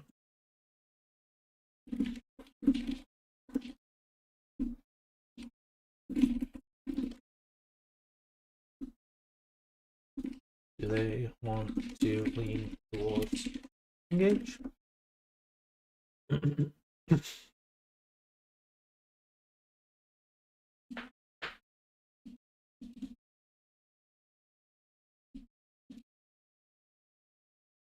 Ari ban. This champ. They're banning. Okay, Ari. They're banning pick tools. They don't want the game to be volatile. Do they want scaling ranged? Yeah, I guess that makes sense because they want scaling ranged fight back carries like Jinx or Zeri or Ezreal. I can understand this. So they get Poppy. So with the Poppy, oh wait, no, never mind. They get Azir. Okay, they can still go either engage or disengage. Like they have the option to do both, and I think this is like a really solid, just flexible draft from LNG. The problem is, this, and this are all weak to Poppy, and Poppy top crushes Jax in lane. And if you go Poppy, they no longer have the ability to engage on you, and then you can pick Jinx or Ezreal alongside, or you can even go Ziggs bot. I think that would be really cool. And then they can't reach your carries. So I think that's the way that Weibo Gaming should go. Let's see what they go with. Oh, nice! Poppy top, really strong into Jax. Denies engage from Nort, Jax, and Azir, and any potential engage are 5 jungle picks. And then B5, they want high range scaling carry for bot lane. Ziggs, Zeri, Ezreal. Magic damage is a nice bonus. They go with Zeri. Fits what they want. Solid. Solid. This draft is pretty solid, honestly. And none of this, yeah, that doesn't worry you. That Zac into Poppy does not worry you. Garner into Poppy shouldn't worry you. Yeah, I think this draft is good from Weibo. The way they went about this draft is good. It's not impressing me as much as the Lilia draft that they did, but it's considerably better than the other ones. So we'll give this a nice solid 5. So they were much better in this. If we look on average, they were much better in this series. What the?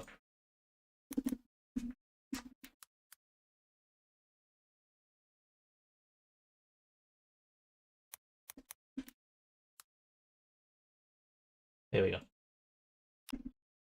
Okay, I thought they were much better. But did they only 3.8? D11 to D15? D11, D15? I guess this 2 is just dragging them down, but they were better than the previous series.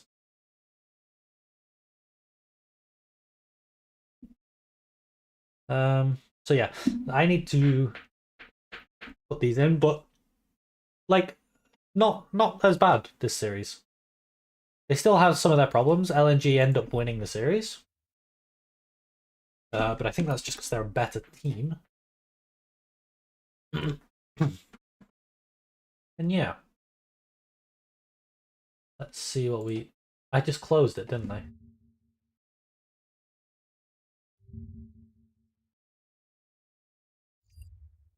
So we have Sedge, Rel, Zaya.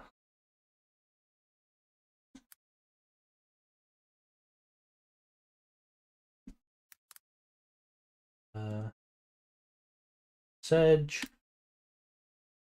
Rel, Zaya. And we have Ari LeBlanc.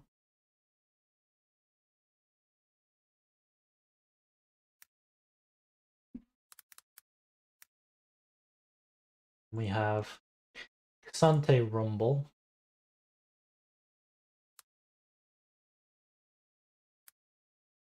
Then we have Kaisa Maokai Vi.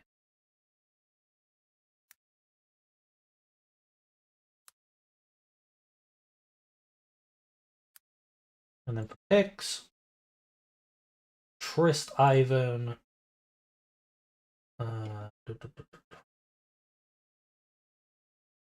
Trist Ivan. Leona. A lot of Leona for some reason. Poppy Zeri.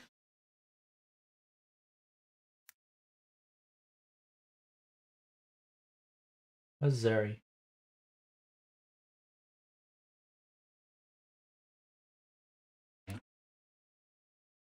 And then Varus, Nautilus, Jax.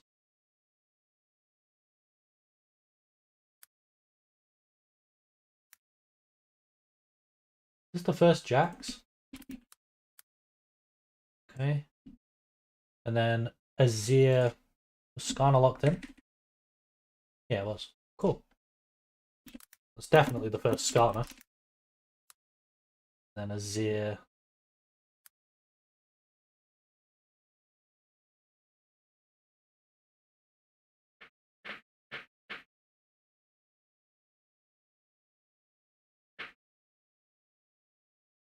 Alright. I think I might leave it there for today. And then tomorrow's stream, I have to cast tomorrow, so I'll be doing that. But I can also do... There's 2 more series. There is Top Esports series, and there's the EDG series for Weibo. And then we've completed Weibo. But I'll probably edit this so that I get a couple of videos out of it as well. That'll be nice. So yeah, thanks for everyone that joined the stream today. I hope you enjoyed. There'll be more tomorrow. Adios.